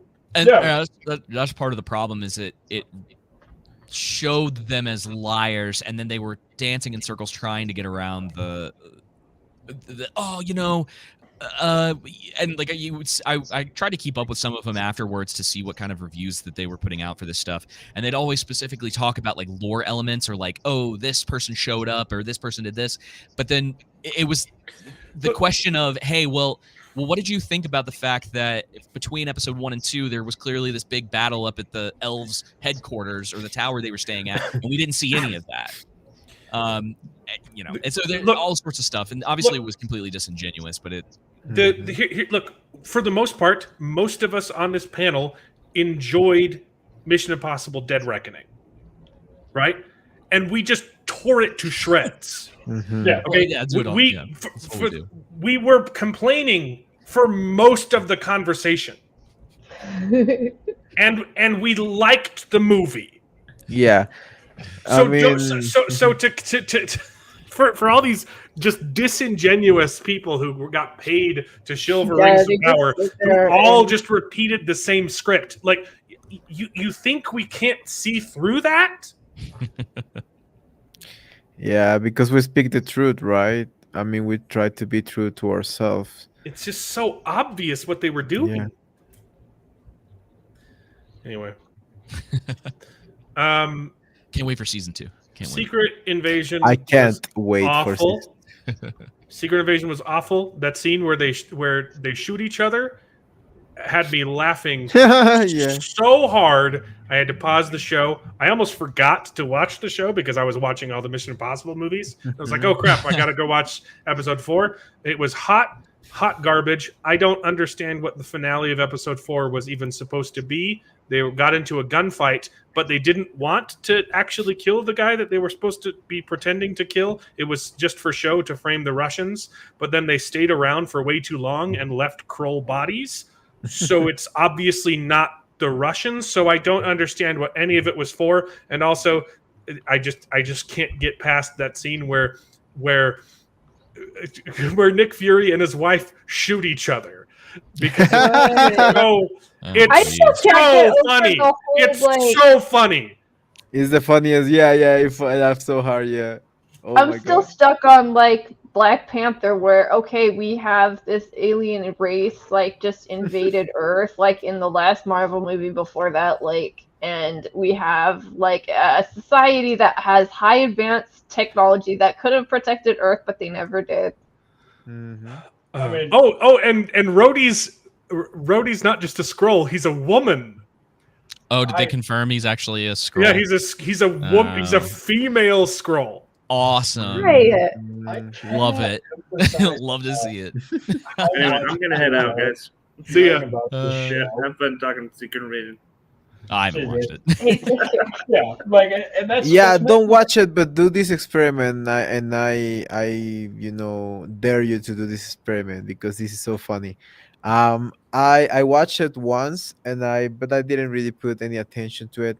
But I was like, okay, there's an often a lot of sitting in this episode, an often lot of sitting in this episode, and then when I really got into it, and you don't even have to watch the episode. Just look at when you put the cursor over the bar, you know, the timeline bar. Yeah. So you Yeah. just move around it. So just move, you know, just move around it, and you're going to see that all the scenes in this episode is people sitting, people talking while sitting, or people getting into sitting position and to talking.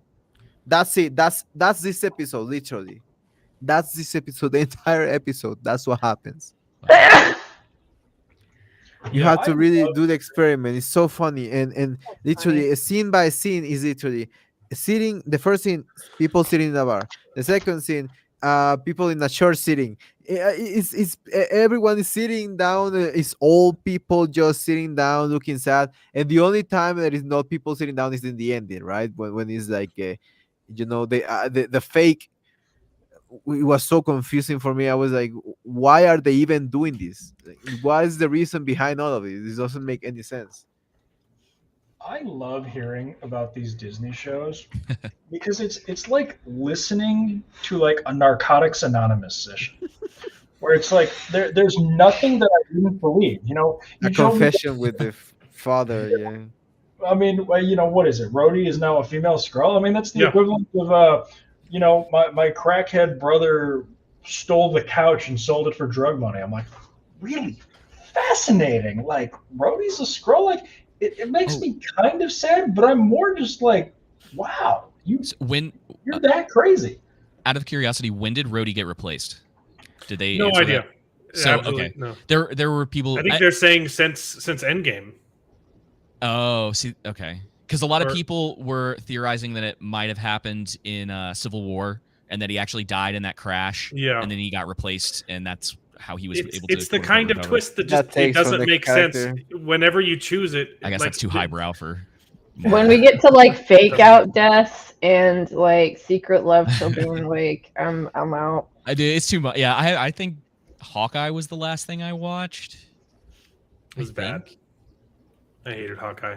Oh, that was like Kingpin the was the worst. greatest villain that They did him dirty, man. that Marvel had He ever did done. that, They did yeah. him dirty twice. Oh no. Like back to back. I think it was the same episode, right? He gets beat by Kate Bishop, and then Echo Yeah. shoots him. Yep.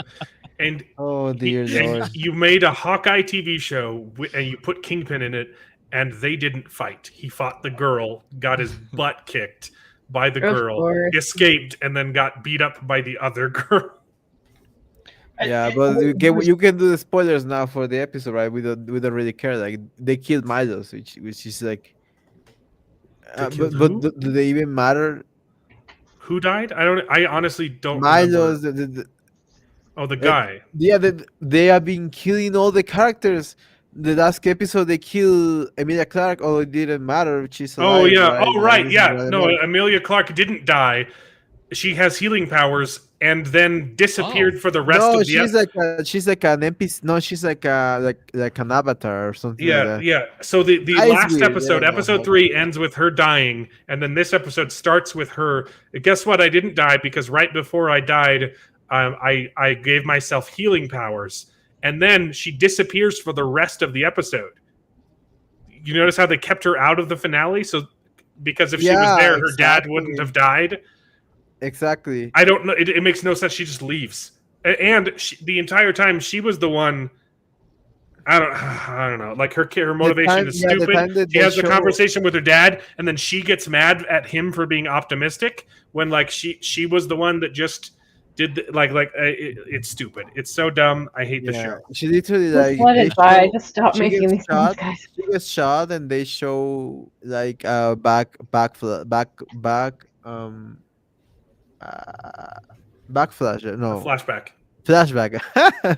Yeah, a flashback of her doing Yeah, the revive, basically reviving herself in the future. they retcons Oh, their own show. oh, I'm going to get shot in the head That's or awesome. whatever. I'm going to get shot, and I mean, oh, but in the finale, like everyone knew that they were scrolls, and it was supposed to be a secret. They were supposed to be framing the Russians, and yet the guy stands in front of the entire in front of the president and gets shot and shows his healing scroll power. And there's a bunch of scroll bodies that left behind because a bunch of them got no, killed. because the president was apparently asleep. He was asleep in the Yeah, band. but everyone else was there seeing it happen, and it's just dumb. Yeah, It's dumb. I they're hate the gonna show. say Dark Scrolls. I don't know. Are there two whole episodes of this crap left that I have to watch? Yeah. But Well, but remember that those are the ones with Echo. So wait, Echo's in this show? it's supposed to be. When are they going to freaking Gotta introduce watch it Echo? now. I never heard about that. I can't wait to watch episode 5. But I also can't stream anymore because I have to go. You do. Yeah. Don't watch Secret Invasion. Just scroll down to see how many shots of people sitting and talking they are in this show. I got Or enough watch with The that with The Wire, Witcher, man. Or Yeah. watch, watch Rome, watch Deadwood, watch the backlog. We have Yeah. 70 years of television, of great television. Just Of let course. it down, guys. No, Yeah, last week I talked about I started watching coming out of Sound of Freedom. I started watching Person of Interest. Just the pilot episode of Person of Interest is so much better than anything Marvel has done in the last 10 years. Like the action is phenomenal. Like I was it's a really good TV show, and so I'm gonna watch that, and it's great, and it doesn't suck. But I also contractually have to finish watching Secret Game. But Yeah, thank you guys so much for coming on. Oh yeah, for Yeah, sure, man. thank The you. Underground, the White Cloaks. I love talking to you guys. You're welcome back Same. anytime you want to talk about any of the things that we're talking about. Awesome, thank you. We'll pull you Yeah, in. and you guys hit me up in Twitter as the Angry Mex if you guys want to make a collab or a stream or something. For Sweet. sure. I just want to see more pics of your cat. I'm not gonna lie, it's cute. Oh, my I'm gonna- profile picture is a kid. My kid is in my shoulders. I'll need to bring Oh. I'll need to Luckily, bring it is I'll need to shoulder. bring my cat down here for one of these streams. She's an Yeah, outdoor cat, but she's very friendly. Yeah. Yeah, You guys have anything to Sweet, plug? man. See The you. Underground. We're streaming tomorrow, 7:30 Eastern. About what? You wanna check that? Dead Reckoning. Deconstruct it, everybody. Yeah, well, I mean, yeah, we got there's lots to talk about with that. Honestly, I wish there was I could probably find a version of it illegally, but Yeah. haven't ever done that before to review a movie. Just for the Yeah. stills, guys. Just for this. Just show the True. skills. Yeah. That's what Yeah, I that's do. typically that's what we do. I was trying to find a great shot to do the Indiana It's- Jones thumbnail with Harrison Ford in his boxers screaming at the youths, but I couldn't find anything. At the black, Yeah. Jude, you forgot that they're black. Oh, were they? They were all black. Yeah. I almost turned the movie off when that happened. I Me was too. like, I'm done. This is not. say, It's are not you worth it. complaining about We'll the cancel the Beatles? stream. Are you really complaining about the Beatles? My favorite part is when everyone started chanting, "Heck no, we won't go" for Uh, reasons. It was, I guess, it was a strategic thing, except that they were already chanting. So I don't know what benefit it gave him. But yeah, man, that's pretty much it. We Yeah, typically check out try the to underground. They have some wonderful, wonderful conversations. Oh, They tomorrow also I'm have some really posting a good shorts. video. Yes, I'm posting a video tomorrow, guys. Check it out. It's going to be funny. Yeah, and the Ingram Exa, I think we're still planning on talking about all the Mission Impossible movies, right? On the week, yeah, we have to do like I don't know what day does better. We'll break them all down. You tell me. Yeah, And, tell me what day is better. The White Cloaks just finished doing all of the Lord of the Rings read through, right? And Lady Balefire has videos about chickens. I do. I have lots of chickens. I think I'm going to start continuing on the book club thing and do the Silmarillion next with that High King Feanor Alpha Chad of Middle Earth. One title there. I'm going through the Lightbringer series because two of my regulars started reading or finished reading those. Oops. It just started playing on my phone as I brought it up. Stop listening to me, Google. Yeah. Awesome. Thanks for coming on. Thanks for having us on. I love talking to you guys. Absolutely. We it's a blast, should man. Get all you on because you guys are all fantastic. Yeah. I'll talk forever. So go check out their channels. Solid, high quality entertainment, and we hope to have you back sometime talking about something else that maybe you liked a little bit more. Sure. Go watch. Tell me how much you like the Barbie movie. You can come on and tell me about it. I'm gonna go dressed in pink because I have a pink pair of trousers and I'm never going to use them in any other situation other than Barbie movie. I have high hopes for part 2 of Dune. Oh gosh, the trailer looked excellent. So, I want to read the books before I ever. Trailer. Yeah. I literally have a sketch on the channel about an old man whose only will to live is living long enough to see Dune Part 2. I'm a little nervous about Zendaya. Not really a fan, and her dialogue in the trailer is. Well, that's the only that is the only thing. Everything else. She doesn't have a lot of dialogue in the books, and it's been pretty faithful. So she's not gonna have a lot of dialogue in the movie. That's why she probably is like. Do you know? Have you read the book? No. Okay, let's just say. I wish I could make time. I'm kind of glad that they cast her as Zendaya because she kind of gets totally cucked in the books. I'm aware of some of that stuff, but I've tried to maintain my distance from it just to go in as pure as possible. You know what I mean? It's one of the best adaptations I've ever seen. To be honest, I don't like to read. I like Denis Villeneuve quite a bit. Denis Villeneuve. Yeah. I have a hard time saying his name. Like, we're making fun of him the other night with the Frenchman. Yep. All right, I've got to go. Yeah, have a good time, and thanks again. Thank you. I'll see you guys soon. Thank you so much for coming on my dumb nerd show. I hope you had fun too, and we talked for 3 hours. And it's your fault. You guys wouldn't shut up. We didn't even start talking about Dead Reckoning until like an hour into the stream. So. It was funner though. Like I don't know. Bye. See you. I didn't hit the button. And now it is time to say goodbye. We had a great conversation. It's been fun. But all good things must come to an end, and the goodest ending I can think of is... Right now, this moment, this night. So I guess we just say goodbye. So, goodbye. Toodaloo. Au revoir. Auf Wiedersehen. Ciao. Ding dao day. But come back next week for more outrageous bloopers. This is the end. Well, there's only one thing left to do.